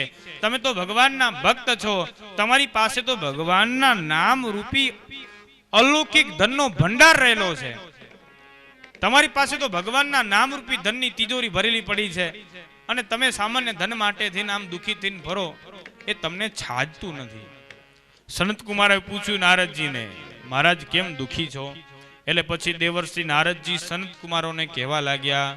નારદ ઉવાચ, અહમ તુમ પૃથ્વી યાતો જ્ઞાત્વા સર્વોત્તમામિતિ પુષ્કરમ ચ પ્રયાગમ ચ કાશીમ ગોદાવરીમ તથા હરિક્ષેત્રમ કુરુક્ષેત્રમ શ્રીરંગમ સેતુબંધનમ એવમાદિષુ તીર્થેષુ બ્રહ્મમાણ ઇતસ્તતઃ નાપશ્યમ કુત્રચિત શર્મ મનઃ સંતોષકારકમ કલિના ધર્મમિતેણ ધરેયમ બાધિતાધુના. હે મહારાજ, નારદજી કહે છે સનત કુમારોને, અહમ તુ પૃથ્વીમ યાતો જ્ઞાત્વા સર્વોત્તમામિતિ. આ ધરતીને, પૃથ્વીને સર્વોત્તમ જાણી આ પૃથ્વીની યાત્રા માટે હું ગયેલો અને પૃથ્વી ઉપર જઈ મેં અલગ અલગ તીર્થોની યાત્રા કરી. પુષ્કરમ ચ પ્રયાગમ ચ કાશીમ ગોદાવરીમ તથા હરિક્ષેત્રમ કુરુક્ષેત્રમ શ્રીરંગમ સેતુબંધનમ. આ બધાય તીર્થોની યાત્રા કરી, પૃથ્વીના વિવિધ પવિત્ર સ્થાનોની યાત્રા કરી, પરંતુ ના પશ્યમ કુત્રચિત શર્મ મનઃ સંતોષકારકમ. મારા મનને સંતોષ મળે એવું દ્રશ્ય મને ક્યાંય દેખાણું નહીં. બધાય તીર્થોમાં ભર્યો, આખી પૃથ્વીની યાત્રા કરી, પરંતુ મને ક્યાંય સત્યમ નાસ્તિ, સત્ય ન દેખાણું. તપઃ શોચમ દયા દાનમ ન વિદ્યતે. ન ક્યાંય તપ દેખાણું, ન ક્યાંય પવિત્રતા દેખાણી, ન ક્યાંય દયા ભાવના દેખાણી, ન ક્યાંય દાન કરવાની ભાવના દેખાણી. તો બધે શું દેખાણું? તો નારદજી કહે, ઉદરમ ભરીણો જીવા. બધે મેં જોયું કે જીવો બધાય પેટ ભરા થઈ ગયા છે. પોતાના સ્વાર્થ સિવાય જીવને કાંઈ દેખાતું નથી. બીજાનું જે થાવું હોય થાય, આપણો ફાયદો થાય છે કે નહીં, આ જ પ્રકારની દ્રષ્ટિ જીવોની થઈ ગઈ છે. ઉદરમ ભરીનો જીવાહ વરાકાહ કુટભાષિણ. બધાય પશુ બુદ્ધિના થઈ ગયા છે. પોતાના હિત સિવાય બીજું કાંઈ દેખાતું નથી. કુટભાષિણ, કડવા કડવા વચનો બોલવા વાળા થઈ ગયા છે. મંદાહ સુમંદ મતયો. કલયુગના જીવો કેવા છે? તો કયું સુમંદ મતી. એક તો હોય મંદમતી, જેની ઓછી બુદ્ધિ હોય, પરંતુ કલયુગના જીવો કેવા? મંદમતીની, સુમંદમતી. એની બુદ્ધિ ઓછી નથી, બુદ્ધિ તો ઘણી બધી છે, પરંતુ જે જગ્યાએ બુદ્ધિ વાપરવી જોઈએ એ જગ્યાએ કલયુગનો જીવ બુદ્ધિ વાપરતો નથી. ભગવાનનું ભજન, કીર્તન, સ્મરણ કે જ્ઞાન, સત્સંગ આદિ થકી જીવનને સંવારવામાં મનુષ્ય બુદ્ધિનો પ્રયોગ કરવો જોઈએ, તો એના બદલે લોકોને છેતરવા કેમ, લોકોને પાડી કેમ નાખવા, આવી બધી જગ્યાએ એ સ્વયં પોતે પોતાની બુદ્ધિનો પ્રયોગ કરતો થઈ ગયો છે. ભગવાનની કથા, સત્સંગ આદિની ચર્ચા કરીએ તો તરત કહે છે કે મને એમાં કઈ ટપો ન પડે, મને એમાં કઈ ખબર ન પડે, પરંતુ કોઈકને છેતરવામાં હોશિયાર, પાવરધો. એટલે આવો વ્યક્તિ સુમંદમતી. કલયુગના જીવો કેવા છે? સુમંદમતી. મંદાહ સુમંદમતી. મંદ ભાગ્યા. કલયુગના જીવો બધા કેવા થઈ ગયા? તો કયું? મંદ ભાગ્યના. કલયુગના જીવોનું ભાગ્ય બહુ જ મંદ થઈ ગયું છે. અત્યારે કલયુગમાં મારું તમારું ભાગ્ય છે ને બહુ સસ્તું થઈ ગયું છે. અત્યારે આપણને 2-5 લાખ રૂપિયાની લોટરી લાગી જાય એટલે આપણને એમ થાય કે આહા, આપણું ભાગ્ય જાગી ગયું. પણ ભાગ્ય કઈ 2-5 લાખ રૂપિયા પૂરતું સસ્તું નથી મહારાજ. અત્યારે ઓછીતાનો કંઈક 2-5 લાખ રૂપિયાનો આપણને લાભ પ્રાપ્ત થઈ જાય એટલે આપણને એમ થઈ જાય ભગવાનની કૃપા થઈ ગઈ. પણ ભગવાનની કૃપા થાય તો કઈ પૈસા ના મળે. નહીં તો શું સુદામા ઉપર ભગવાનની કૃપા નથી? નરસિંહ મહેતા ઉપર ભગવાનની કૃપા નહોતી કે તપેલી લઈને 2 રૂપિયાનું ઘી ઉછીનું લેવા જવું પડે? ભગવાનની કૃપાથી કઈ જીવ પૈસા વાળો ના થાય. ધન સંપત્તિ એ બધી તો ભાગ્યની વાત છે. અત્યારે મારું તમારું ભાગ્ય આપણે બધા સસ્તું કરી નાખ્યું. આપણને એમ થાય પૈસાનો લાભ મળી ગયો, અન્ય કોઈ આર્થિક લાભ મળી ગયો, અન્ય કોઈ બીજો લાભ મળી ગયો એટલે આપણું કામ થઈ ગયું, ભગવાનની કૃપા થઈ ગઈ. પરંતુ શાસ્ત્રોમાં કહ્યું છે કે ભગવાનની કૃપા થાય તો ધન સંપત્તિ પૈસા નહીં, પરંતુ જીવની ઉપર ભગવાનની કૃપા થાય તો શું થાય ખબર છે? જીવની ઉપર ભગવાનની કૃપા થાય એટલે શું થાય? જીવની ઉપર ભગવાનની કૃપા થાય એટલે જીવ આત્મદ્રષ્ટા બને. જીવ સ્વયં પોતે પોતાનું અવલોકન કરતો થાય. આપણે ત્યાં મહાપુરુષોએ કહ્યું છે કે ધન સંપત્તિ કે આર્થિક સંપત્તિ કે આર્થિક સંપદા મળે તો ભગવાનની કૃપા ન માનો, પરંતુ કૃપા ભઈ તબ જાનીએ જબ દિખે અપનો દોષ. ભગવાનની કૃપા થાય ને તો મને તમને આપણા જીવનના દુર્ગુણો અને આપણા દોષો દેખાવા માંડી જાય. જ્યાં સુધી મને તમને આપણા જીવનના દુર્ગુણો અને દોષો દેખાતા નથી ત્યાં સુધી સમજી લો કે ભગવાનની કૃપા થઈ નથી. આપણા દોષો આપણને દેખાય ત્યારે ભગવાનની કૃપા થઈ સમજવી જોઈએ. એટલે કલયુગના જીવો કેવા છે? મંદ ભાગ્યના. એનું ભાગ્ય એટલું પ્રબળ નથી કે પોતાના દોષોને જોઈ શકે. એ તો ભાગશાળી માણસ હોય કે જેને પોતાના દુર્ગુણ દેખાય, જેને પોતાના દોષ દેખાય, અને પોતાના દુર્ગુણ દોષ જેને દેખાય ને એ જ પોતાના દુર્ગુણ અને દોષમાંથી મુક્ત થઈ શકે, એમાંથી છૂટી શકે.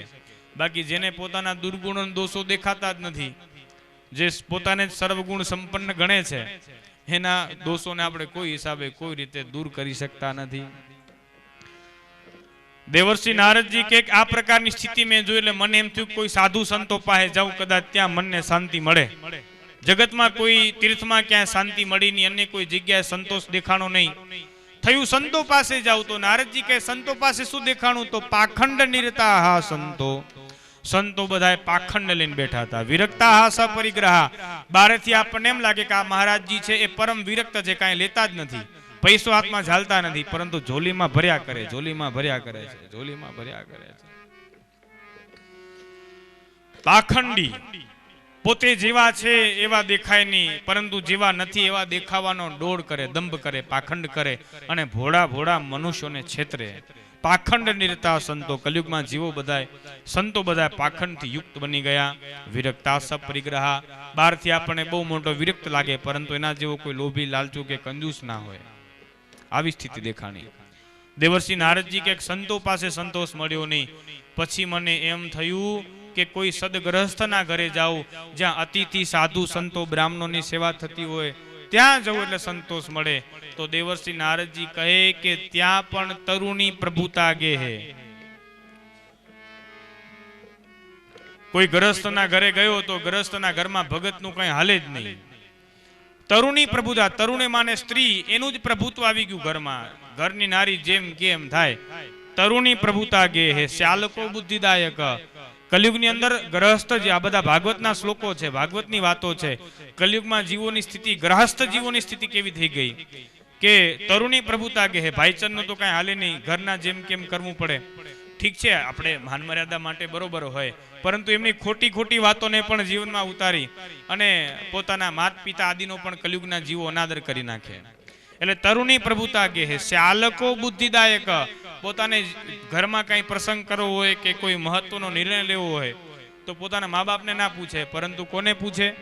શ્યાલકો બુદ્ધિદાયક. પોતાના સાસુ સસરા અને પોતાના સાડાની સલાહ લે. આ ભાગવતજીનો શ્લોક છે. કલયુગના જીવોની આવી સ્થિતિ થઈ ગઈ. તરુણી પ્રભુતા ગે હે શ્યાલકો બુદ્ધિદાયક. કન્યા વિક્રયણો લોભાત દંપતિ નામ ચ કલ્કનમ. લોભના કારણે દંપતી છે એ પોતાની કન્યાને પણ વેચવા લાગી જાય.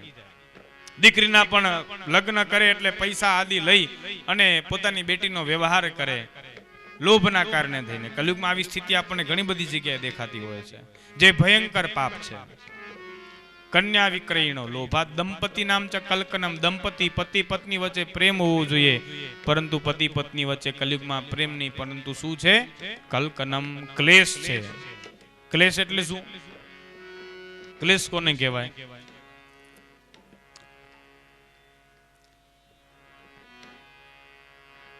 ક્લેશ એટલે તમને સમજાવું, ક્લેશ કોને કહેવાય? અત્યારે દંપતિ પતિ પત્ની વચ્ચે ક્લેશ હોય છે બહુ. એક વખત પતિ પત્ની બે બાજ્યા એટલે એવા બાજ્યા, તમને સમજાવવા માટે, રમૂજ નથી કરતો. ક્લેશ કોને કહેવાય?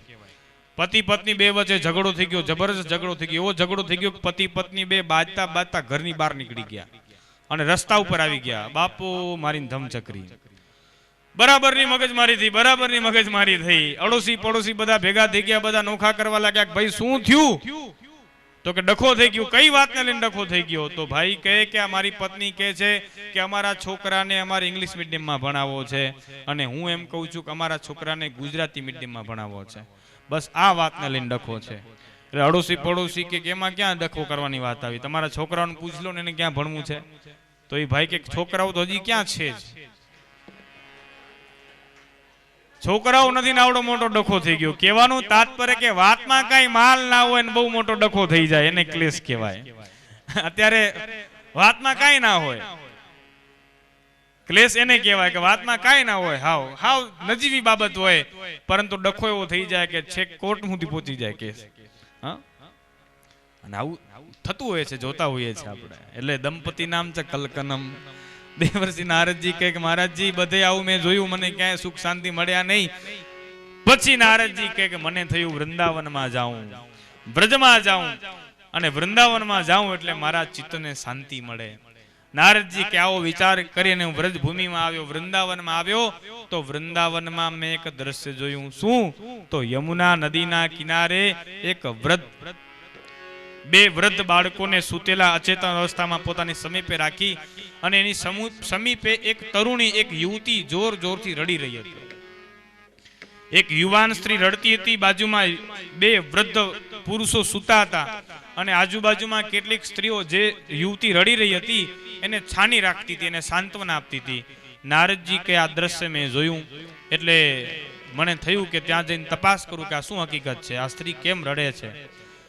નારદજી કે મારા મનમાં વિચાર આવ્યો અને હું ત્યાં ગયો. પછી વળી થયું કે આ તો સ્ત્રીઓ છે, એનો સ્વભાવ સહજ કોઈ વાતને લઈને રડવા લાગે, કોઈ વાતને લઈને હસવા લાગે, કંઈ શું હોય શું ખબર, હું સાધુ છું, મારે સ્ત્રીઓ સમીપે ન જવું જોઈએ. એટલે ત્યાંથી હું પાછો વળી ગયો. એટલે પેલી સ્ત્રી જે રડી રહી હતી અને મને બોલાવ્યો, ભો ભો સાધુ ક્ષણમ ચિષ્ઠ મત ચિંતામપી નાશય. એ મહારાજ થોડી વાર માટે ઉભા રહી જાઓ અને મારી ચિંતાનો નાશ કરો, મારા દુઃખનો નાશ કરો. દર્શનમ તવ લોકસ્ય સર્વથાગ હરમ પરમ. હે મહારાજ કૃપા કરી મારા દુઃખનું નિવારણ કરો. પેલી રડતી રડતી સ્ત્રી નારદજીને કહેવા લાગી. નારદજી એ સ્ત્રીનો એનો પરિચય પૂછ્યો કે દેવી તમે કોણ છો? કાશિત્વમ કાવિમો ચેમાં નાર્યઃ કા પદ્મલોચના વદ દેવી સવિસ્તારમ સ્વસ્ય દુઃખસ્ય કારણમ. હે દેવી તમે કોણ છો? તમારી સમીપે આ જે બે વૃદ્ધ પુરુષો સૂતા છે એ કોણ છે? વદ દેવી સવિસ્તારમ. હે દેવી વિસ્તાર પૂર્વક તમારા દુઃખનું કારણ મને કહો. એટલે પછી એ સ્ત્રી જે યુવતી જે રડી રહી હતી, વ્રજની વૃંદાવનની આ ઘટના છે જ્યાં હું તમે બેઠા છીએ, એ વ્રજમાં દેવર્ષિ નારદજી પેલી સ્ત્રીને પૂછે છે અને પછી એ સ્ત્રી પોતાનો પરિચય આપતા કહે, અહમ ભક્તિ રીતિ ખ્યાતા ઇમો મે તનયો મતો જ્ઞાન વૈરાગ્ય નામાનો કાલ યોગે ન જર્જરો. અહમ ભક્તિ રીતિ ખ્યાતા. એ જે યુવતી રડી રહી હતી, યુવતી બીજું કોઈ નહીં પરંતુ જે મને તમને ભગવાનની સમીપે લઈ જાય, જે મને તમને ભગવાનની પ્રાપ્તિ કરાવી દે, એ સાક્ષાત ભક્તિ દેવી હતા.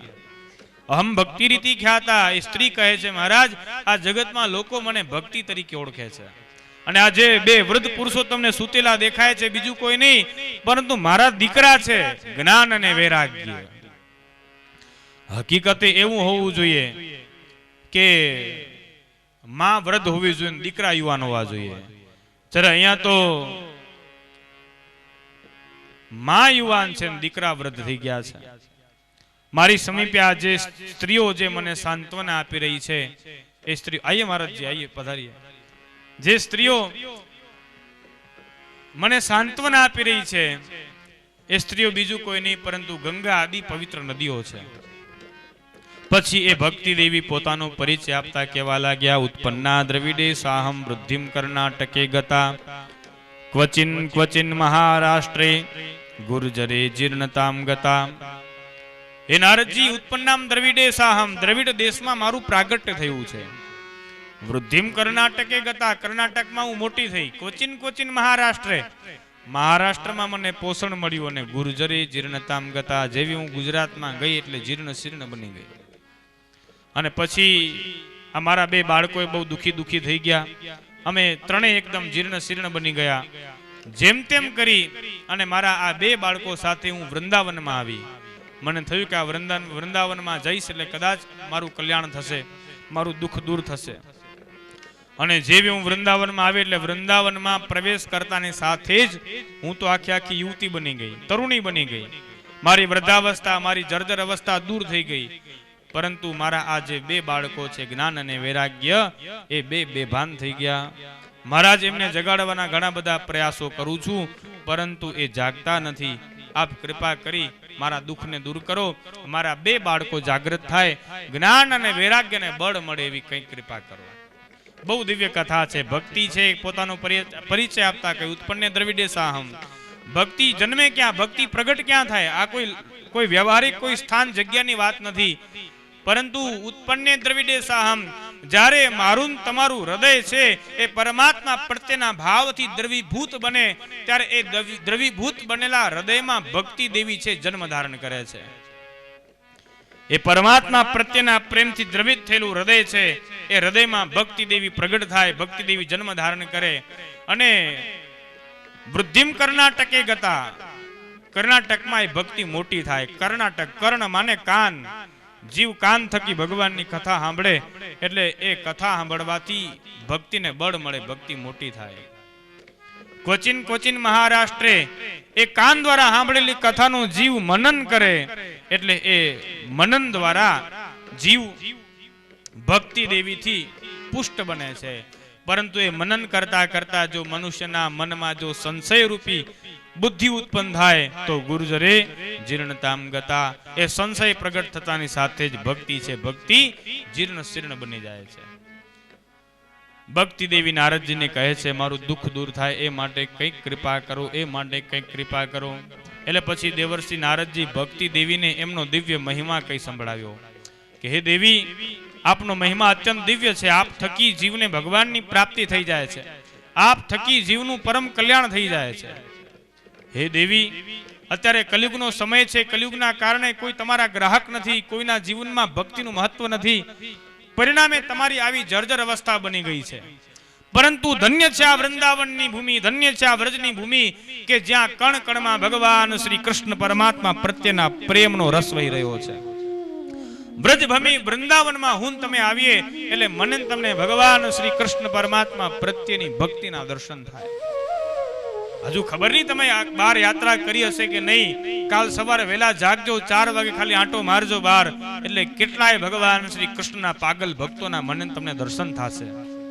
હાથમાં માળા હોય, લલાટ ઉપર વૈષ્ણવ તિલક કર્યું હોય અને હરે કૃષ્ણ રામ કૃષ્ણ હરિ રામ કૃષ્ણ હરિ આવા ભગવાનના નામનો જપ કરતા કરતા પગમાં જોડા પહેર્યા વગર આ વ્રજની વૃંદાવનની ભૂમિમાં રમણ કરતા હોય કે જે ભૂમિ ઉપર ભગવાન શ્રી કૃષ્ણ પરમાત્મા 11 વર્ષ અને 52 દિવસ સુધી પોતે અડવાના પગે રહ્યા છે. ભગવાન જ્યાં સુધી વ્રજમાં રહ્યા, વૃંદાવનમાં રહ્યા, ત્યાં સુધી ભગવાનને પગમાં જોડા નથી પહેર્યા. એટલા માટે તો હું તમે આ ભૂમિની રજને માથે ચડાવીએ છીએ. ભગવાન શ્રી કૃષ્ણ પરમાત્મા દ્વારિકામાં 100 વર્ષ રહ્યા, પરંતુ દ્વારિકાની રજનો મહિમા નથી, વ્રજની વૃંદાવનની રજનો મહિમા છે.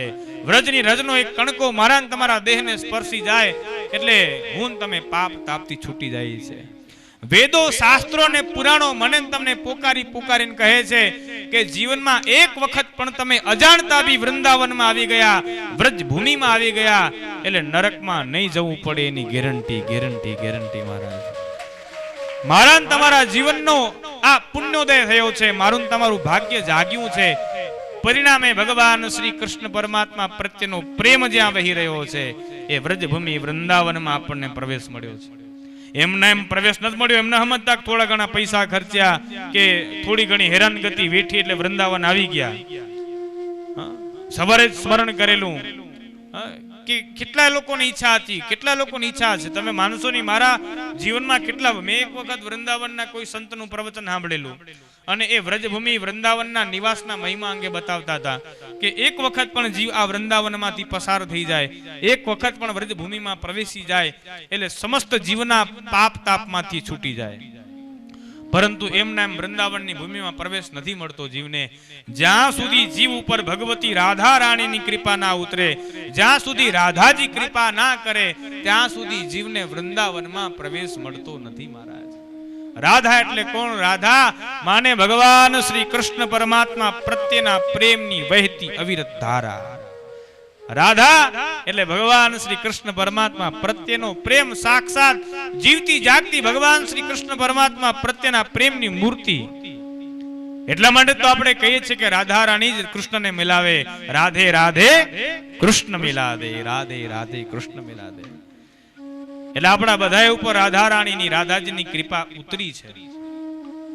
અને એ વૃંદાવનના સંતનું હું પ્રવચન સાંભળતો હતો કે વ્રજભૂમિમાં પ્રવેશ કેમ મળે, તો એમણે કહ્યું કે રાધાજીની કૃપા થાય જીવ ઉપર તો જીવને વ્રજભૂમિ વૃંદાવનમાં પ્રવેશ મળે. અને પછી એમણે એક ઉપાય બતાવેલો. શ્રીમદ વલ્લભાચાર્ય મહારાજ પરમ વૈષ્ણવ સંત, ભગવત પ્રાપ્ત મહાપુરુષ કે જેમને રાધાજીનો સાક્ષાત્કાર થયેલો, જેમને રાધાજીના પ્રત્યક્ષ દર્શન થયેલા, અને એમણે પોતાનો અનુભવ બતાવ્યો છે કે રાધાજીના દેહમાંથી કેવી સુગંધ આવે, કેવી સુગંધ આવે, કેવી સુગંધ આવે, તો તુલસીના છોડમાંથી જેવી સુગંધ આવે છે ને એવી સુગંધ રાધાજીના દિવ્ય દેહમાંથી આવે છે. તુલસી એ બીજું કોઈ નહીં, સાક્ષાત રાધાજી છે. જો આપે વ્રજમાં જવું હોય, વૃંદાવનમાં જવું હોય, વૃંદાવનમાં પ્રવેશ કરવો હોય તો તુલસીજીની સેવામાં લાગી જાઓ. તુલસીજીની સેવા કરો, તુલસીજીને જળ આપો, તુલસીજીની પ્રદક્ષિણા કરો અને તુલસીજીને પ્રાર્થના કરો કે હે તુલસીજી કૃપા કરી અને મને વ્રજભૂમિમાં પ્રવેશ આપો. મને ભગવાન શ્રી કૃષ્ણ પરમાત્મા પ્રત્યેના પ્રેમનું દાન કરો અને ઈ રાધા રાણી રીઝી જાય તો મને તમને વ્રજમાં પ્રવેશ મળે.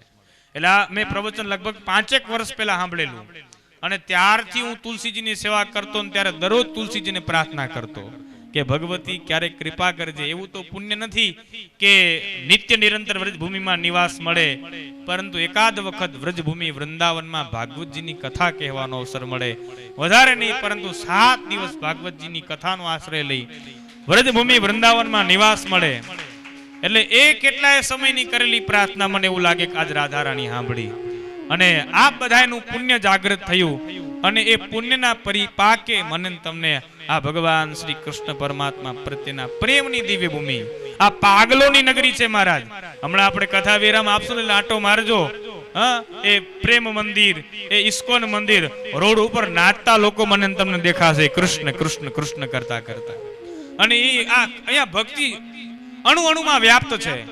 કદાચ ગામમાં મારે તમારે રાધા કે કૃષ્ણના નામનું કીર્તન કરવું હશે ને તો મને તમને શરમ આવશે, સંકોચ આવશે, પરંતુ અહીંયા ભગવાનના ભક્તોને નાચતા કૂદતા જોઈ મને તમને પણ લોકલાજમાંથી ખબર નહીં લોકલાજ ક્યાં હાલી જાય, એ બધું છૂટી જાય અને મને તમને પણ એમની સાથે નાચવા કૂદવાનું મન થઈ જાય. મારા આ તમને થશે, તમે તમારી જાતને રોકી નહીં શકો. હું તમને કહું છું, આજ પહેલો દિવસ છે ને, તમે જાશો ને તમને એમ થશે કે હું એના ભેગો નાચવા મંડી જાઉં કૃષ્ણ કૃષ્ણ કરતો કરતો.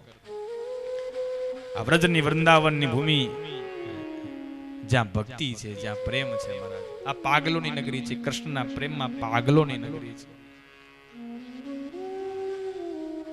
અને એ દિવ્ય ધામમાં, એ દિવ્ય સ્થાનમાં મને તમને પ્રવેશ પ્રાપ્ત થયો છે રાધાજીની કૃપાથી.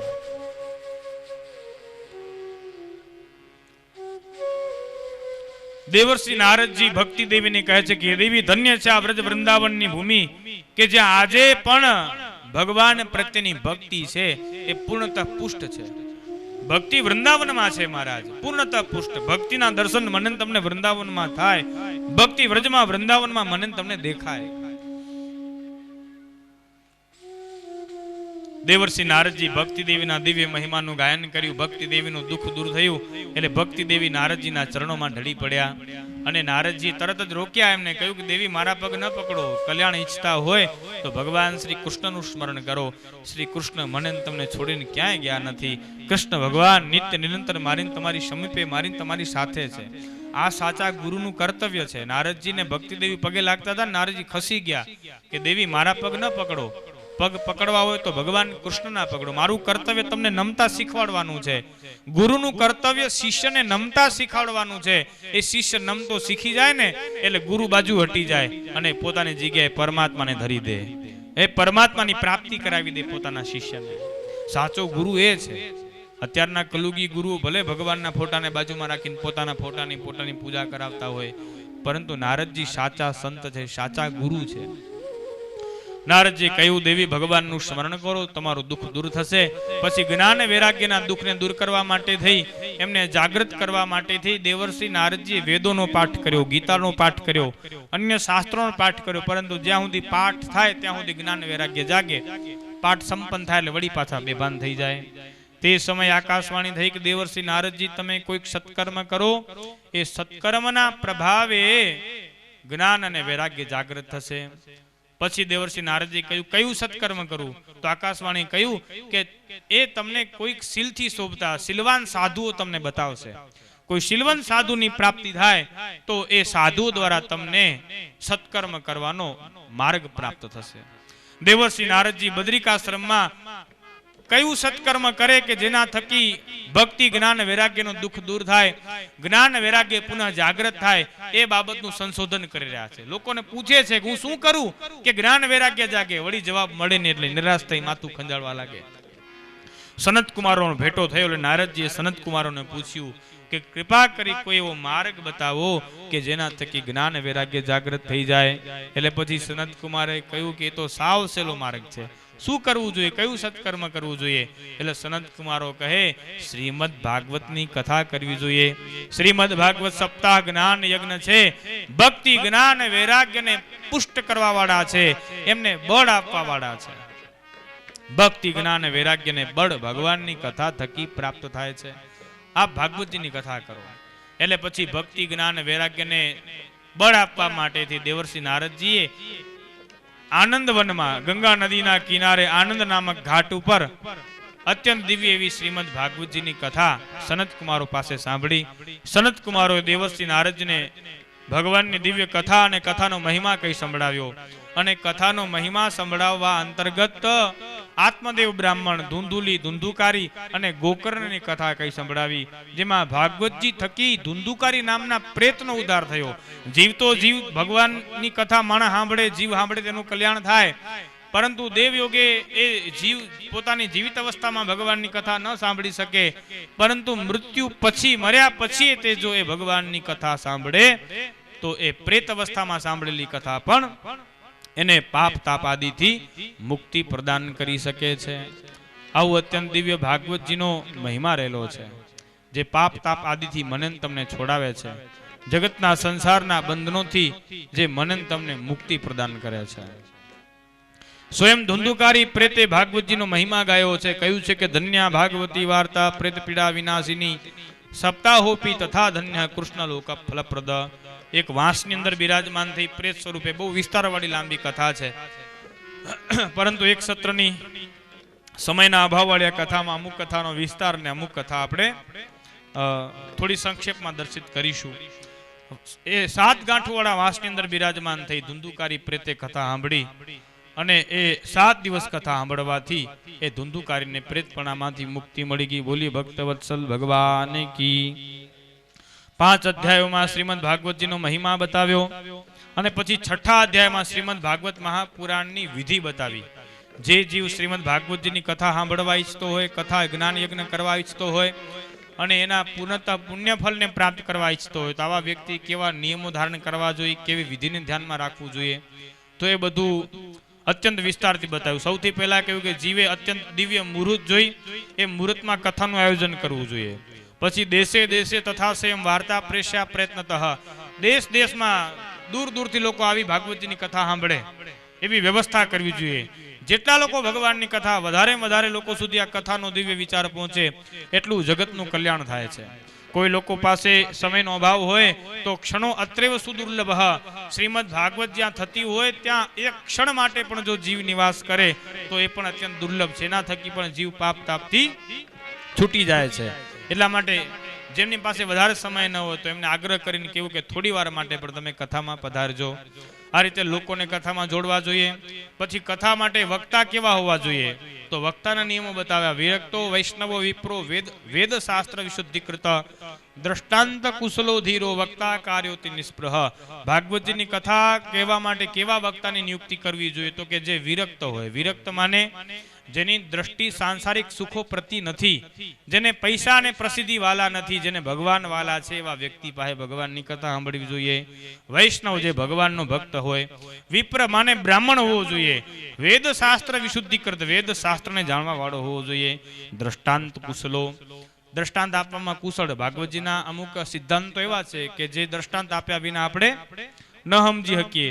દ્રષ્ટાંત એટલે જોક્સ કે કોઈ અન્ય કોઈ મનોરંજનની વાત નહીં, પરંતુ સમજાવવા માટે થઈને કોઈ સરળ વાત પીરસવામાં આવે તો એ દ્રષ્ટાંત કહેવાય. તો દ્રષ્ટાંત કુશલો, ધીર અધૈર્ય, ધીરજ વગરનો વક્તા ન હોવો જોઈએ. અને વક્તા કાર્યોતિ નિસ્પૃહ, ભગવાનની કથા કહેવા વાળો વક્તા છે એ સ્પૃહા વિહીન, સ્પૃહા વિનાનો હોવો જોઈએ. તત્પશ્ચાત ભાગવતજીની કથા જે જીવ જે શ્રોતા સાંભળી અને કલ્યાણ ઈચ્છે છે આવા વ્યક્તિએ ભાગવતજીને ભગવાનને પ્રાર્થના કરવી જોઈએ. સંસાર સાગરે મગ્નમ દિનમમાં કરુણા નિધે કર્મ મોહ ગૃહિતાંગ મામ ઉદ્ધર ભવાર્ણવાદ.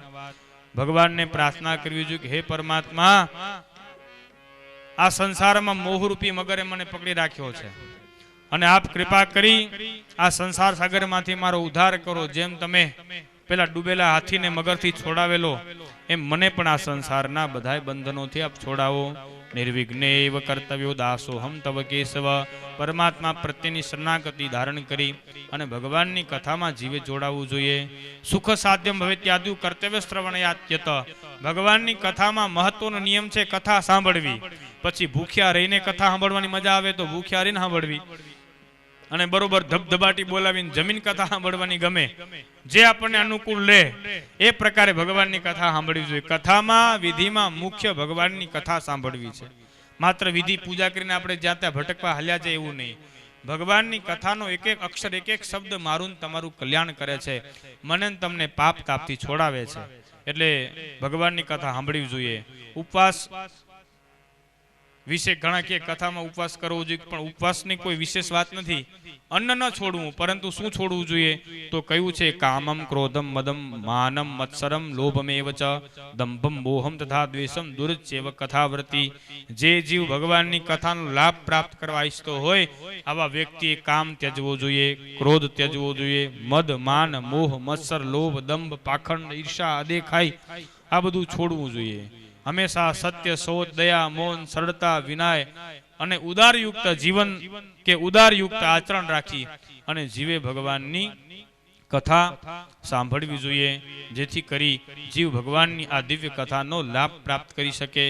દેવર્ષિ નારદજી અને સનત કુમારો વચ્ચે જ્યારે આ કથા થતી હતી તે સમયે કથાના વિરામ સમયે જ્યાં ભક્તિ જ્ઞાન વૈરાગ્ય પ્રગટ થયેલા એ કથા મંડપમાં ભગવાન શ્રી હરિનારાયણ પ્રગટ થયા પોતાના પાર્ષદો સાથે, અને ભગવાન નારાયણે બધાને દર્શન આપ્યા કથા પંડાલમાં. અને તે સમયે સુખદેવજી મહારાજનું આગમન થયું અને સુખદેવજી મહારાજે શ્રીમદ ભાગવત મહાપુરાણની આ દિવ્ય કથાના મહાત્મ્યનું તે સમયે ગાયન કર્યું. ભગવાનની કથા સત્સંગ મહોત્સવ આદિ હોય અને કથા મહોત્સવ આદિમાં કોઈ સંત મહત્પુરુષો ભગવાનના ભક્તોનું આગમન થાય તો સમજી લો કે આપણો એ પ્રસંગ છે એ લેખે લાગી ગયો. શ્રીમદ ભાગવતમ પુરાણ તિલકમ યદ વૈષ્ણવાનામ ધનમ યસ્મિન પારમહંસ્યમેવ મમલમ જ્ઞાનમ પરમ ગીયતે. બોલીએ ભક્તવત્સલ ભગવાન કી. આ રીતે 6 અધ્યાયોમાં શ્રીમદ ભાગવત મહાપુરાણના દિવ્ય મહાત્મ્યનું વર્ણન કર્યું. આપણે પણ સંક્ષેપમાં ભાગવતીના દિવ્ય મહાત્મ્યની કથા સાંભળી કે જે કથા મને તમને પાપ તાપ સંસારના દુઃખોથી છોડાવે, જે મારું તમારું સર્વ રીતે સર્વ પ્રકારે કલ્યાણ કરે એવી આ દિવ્ય ભાગવતીની કથા છે. આપણને બધાને ભાગવતીનું સાનિધ્ય મળ્યું છે અને વ્રજભૂમિ વૃંદાવનમાં આ કથાનો યોગ પ્રાપ્ત થયો છે. એટલે આ કથા, આ સ્થાન, આ બધી બાબતોને ધ્યાનમાં લઈ આ 7 દિવસ આપણે એવું મંગલમય જીવન બનાવીએ, આપણા આચરણને એટલું શુભ બનાવીએ કે આપણું હવે પછીનું જે જીવન છે એ જીવન એકદમ આનંદમય વીતે અને તમામ પ્રકારના દુર્ગુણ દોષો વિકારો આ બધાથી હું તમે છૂટી જઈએ, મુક્ત થઈ જઈએ. અહીંયા આવ્યા છીએ તો આ કથા અને આ તીર્થયાત્રામાંથી મારે તમારે કંઈક લઈ જવાનું છે એવો એક આપણે બધાએ પ્રયાસ કરીએ. આ કથા થકી મારા તમારા જીવનને સંવારીએ, મારા તમારા જીવનને એક નવું તિલક કરીએ કે જેના થકી મારું તમારું કલ્યાણ થાય. તત્પશ્ચાત શ્રીમદ, આજ પહેલો દિવસ છે એટલે ભાગવતજીના પ્રથમ સ્કંદના પ્રથમ શ્લોકનું માત્ર ગાયન કરી અને આપણે ભગવાનની કથા ભગવાનના ચરણે ધરીશું. પછી આરતી ઉતારી આપણે બધા અહીંથી વિખૂટા પડીશું. પછી આગળનું જે પણ કંઈ સૂચન હશે એ સૂચન આપને કહેવામાં આવશે. આવતીકાલના જે યજમાનો હશે એ યજમાનોની માહિતી અને બીજું કોઈ અન્ય સૂચનો હોય તો આપણે બધા ધ્યાનથી સાંભળીશું. શ્રીમદ ભાગવત મહાપુરાણ પ્રથમ શ્લોક પ્રથમ સ્કંદ. અને વેદવ્યાસજી મંગલાચરણ કરે છે. જન્માદ્યસ્ય યતોન્વયાદિતરત સાર્થે સ્વભિઘ્નઃ સ્વરા તેને બ્રહ્મહૃદાય આદિકવયે મુહ્યન્તિ યત્સૂરય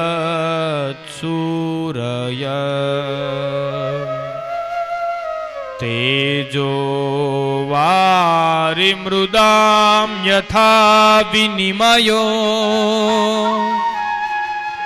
યત્ર ત્રિસર્ગો મૃષા ધામ્ના સ્વેન સદા નિરસ્તકુહકં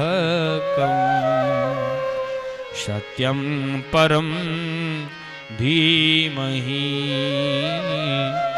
સત્યં પરમ ધીમહિ. સત્ય સ્વરૂપ પરમાત્માનું ધ્યાન ધરી અને પ્રથમ શ્લોકના મંગલાચરણના માત્ર શ્રવણ કરી એ શ્લોકનો અર્થ અને એ શ્લોકનો ભાવાર્થ અને એનો વિસ્તાર આપણે આવતીકાલની કથામાં કરીશું. આવતીકાલથી આપણી કથાનો સમય સવારના વહેલો રહેશે 8:30. હું તો વહેલું ઈચ્છું છું જેથી કરી બપોરે વહેલા આપણે બધાય ફ્રી થઈ જઈએ, એટલે 8:30 વાગ્યા સુધી આપ બધાય કથા મંડપમાં નાસ્તો વગેરે અલ્પાહાર જે કંઈ હોય એ સંપન્ન કરી અને પધારવાનો આગ્રહ રાખજો. અને 8:30 થી 11, 11:30 સુધી કથાનું ગાયન કરીશું, એટલે 12 વાગ્યા સુધી આપણે બધાએ ફ્રી થઈ જઈએ. અને પછી આપણે આગળના જે પણ કંઈ કાર્યક્રમો હરવા ફરવા જવાનું હોય, અહીં આવ્યા છીએ તો બધી જ બાબતોનો આપણે લાભ લેવાનો છે, એટલે એ બધી જ ગોઠવણી થઈ જાય એ રીતની આપણે વ્યવસ્થા કરીશું. અત્યારની કથા ભગવાનના ચરણે ધરીએ. આવો ભાવથી પ્રેમથી સત્ય સ્વરૂપ પરમાત્માનું ધ્યાન ધરવાનું કહ્યું છે, તો એ સત્ય સ્વરૂપ પરમાત્માનું સ્મરણ કરી થોડું કીર્તન કરી લઈએ, ભગવાનનું સ્મરણ કરી લઈએ અને આજની કથા આપણે ભગવાનના ચરણે ધરીએ. બોલી ભક્ત વત્સલ ભગવાન કી.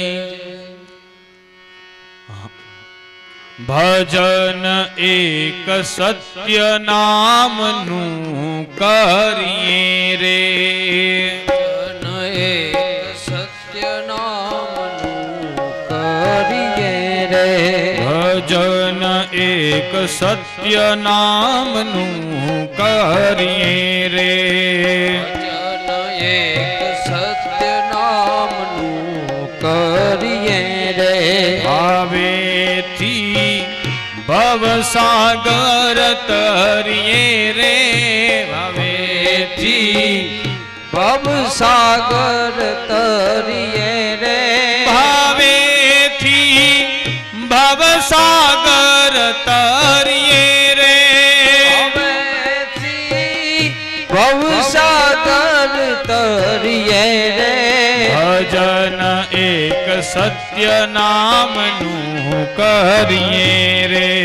ભજન એક સત્ય નામનું કરીએ રે.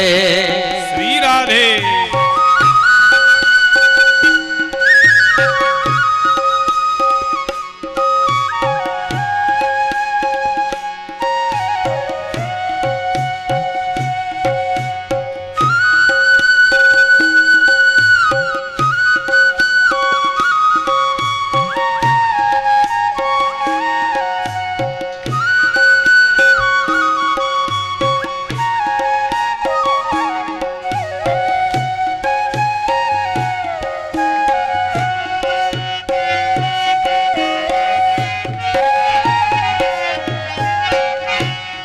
સંસાર સુખ વાદળની છાયા રે. સંસાર સુખ વાદળની છાયા રે. એમાં તને શેની લાગી માયા રે. તને શેની લાગી માયા રે. સંસાર સુખ વાદળની છાયા રે. સાર સુખ વાદળની છાયા રે. એમાં તને શેની લાગી માયા રે. તને શેની લાગી માયા રે. અમર નથી કોઈની આ કાયા રે. અમર નથી કોઈની આ કાયા રે.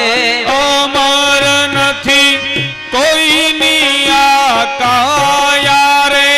અમર નથી કોઈની આ કાયા રે. ભજન એક સત્ય નામનું કરીએ રે.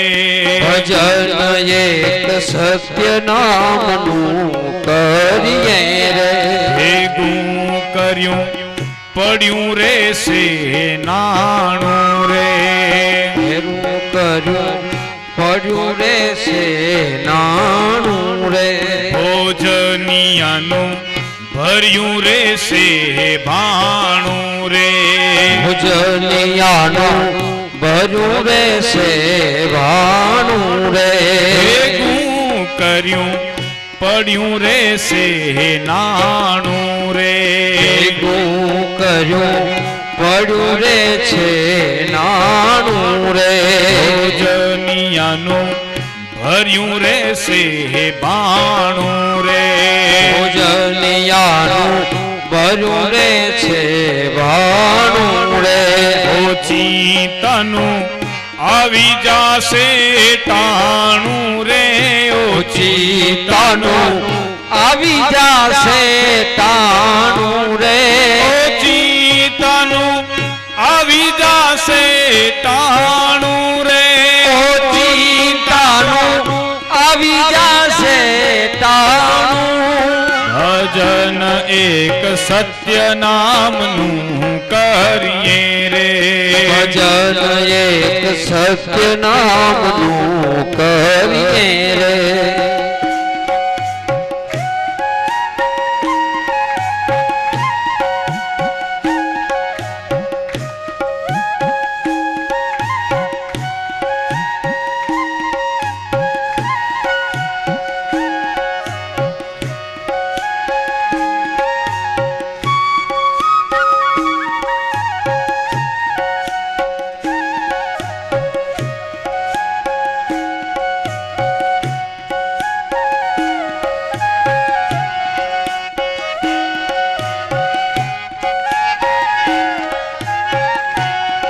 માતા પિતા બાંધવ સૂત નારી રે માતા પિતા બાંધવ સૂત નારી રે સાથે કોઈ નહીં આવે તારી રે સાથે કોઈ નહીં આવે તારી રે માતા પિતા બાંધવ સૂત નારી રે માતા પિતા બાંધવ સૂત નારી રે સાથે કોઈ નહીં આવે તારી રે સાથે કોઈ નહીં આવે તારી રે જમડા લઈ જાશે મારી રે જમણા લઈ જાશે મારી રે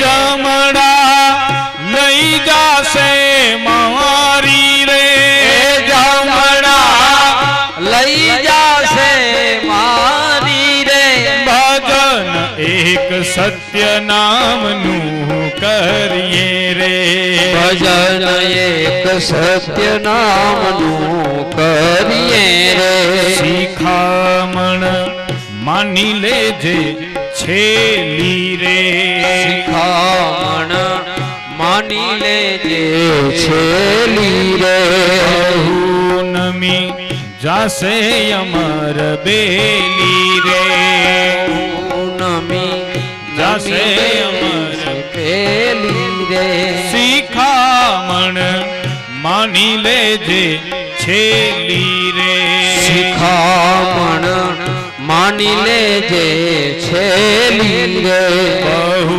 નમી જાશે અમર બેલી રે નમી જાશે જલ બેલી રે હે મનમાંથી હું પદ દ્યો મેલી રે મનમાંથી હું પદ દ્યો મેલી રે હે મનમાંથી હું પદ દ્યો મેલી રે મનમાંથી હું પદ દ્યો મેલી રે ભજન એક સત્ય નામનું કરીએ રે ભજન એક સત્ય નામનું કરીએ રે ભાવેથી ભવસાગર તરીએ રે ભાવેથી ભવસાગર તરીએ રે ભજન એક સત્ય નામનું કરીએ રે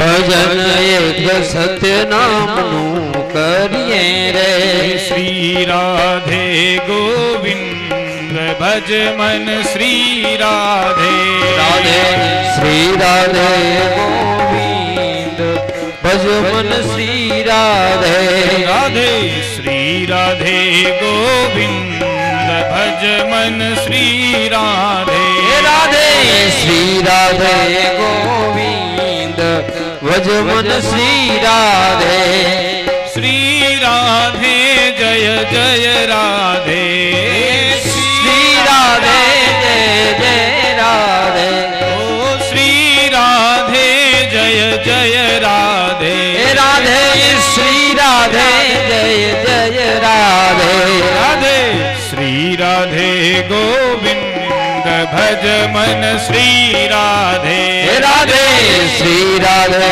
ગોવિંદ ભજ મન શ્રી રાધે શ્રી રાધે જય જય રાધે શ્રી રાધે જય જય રાધે રાધે શ્રી રાધે જય જય રાધે શ્રી રાધે જય જય રાધે રાધે શ્રી રાધે ગોવિંદ ભજ મન શ્રી રાધે રાધે શ્રી રાધે ગોવિંદ ભજ મન શ્રી રાધે રાધે શ્રી રાધે ગોવિંદ ભજ મન શ્રી રાધે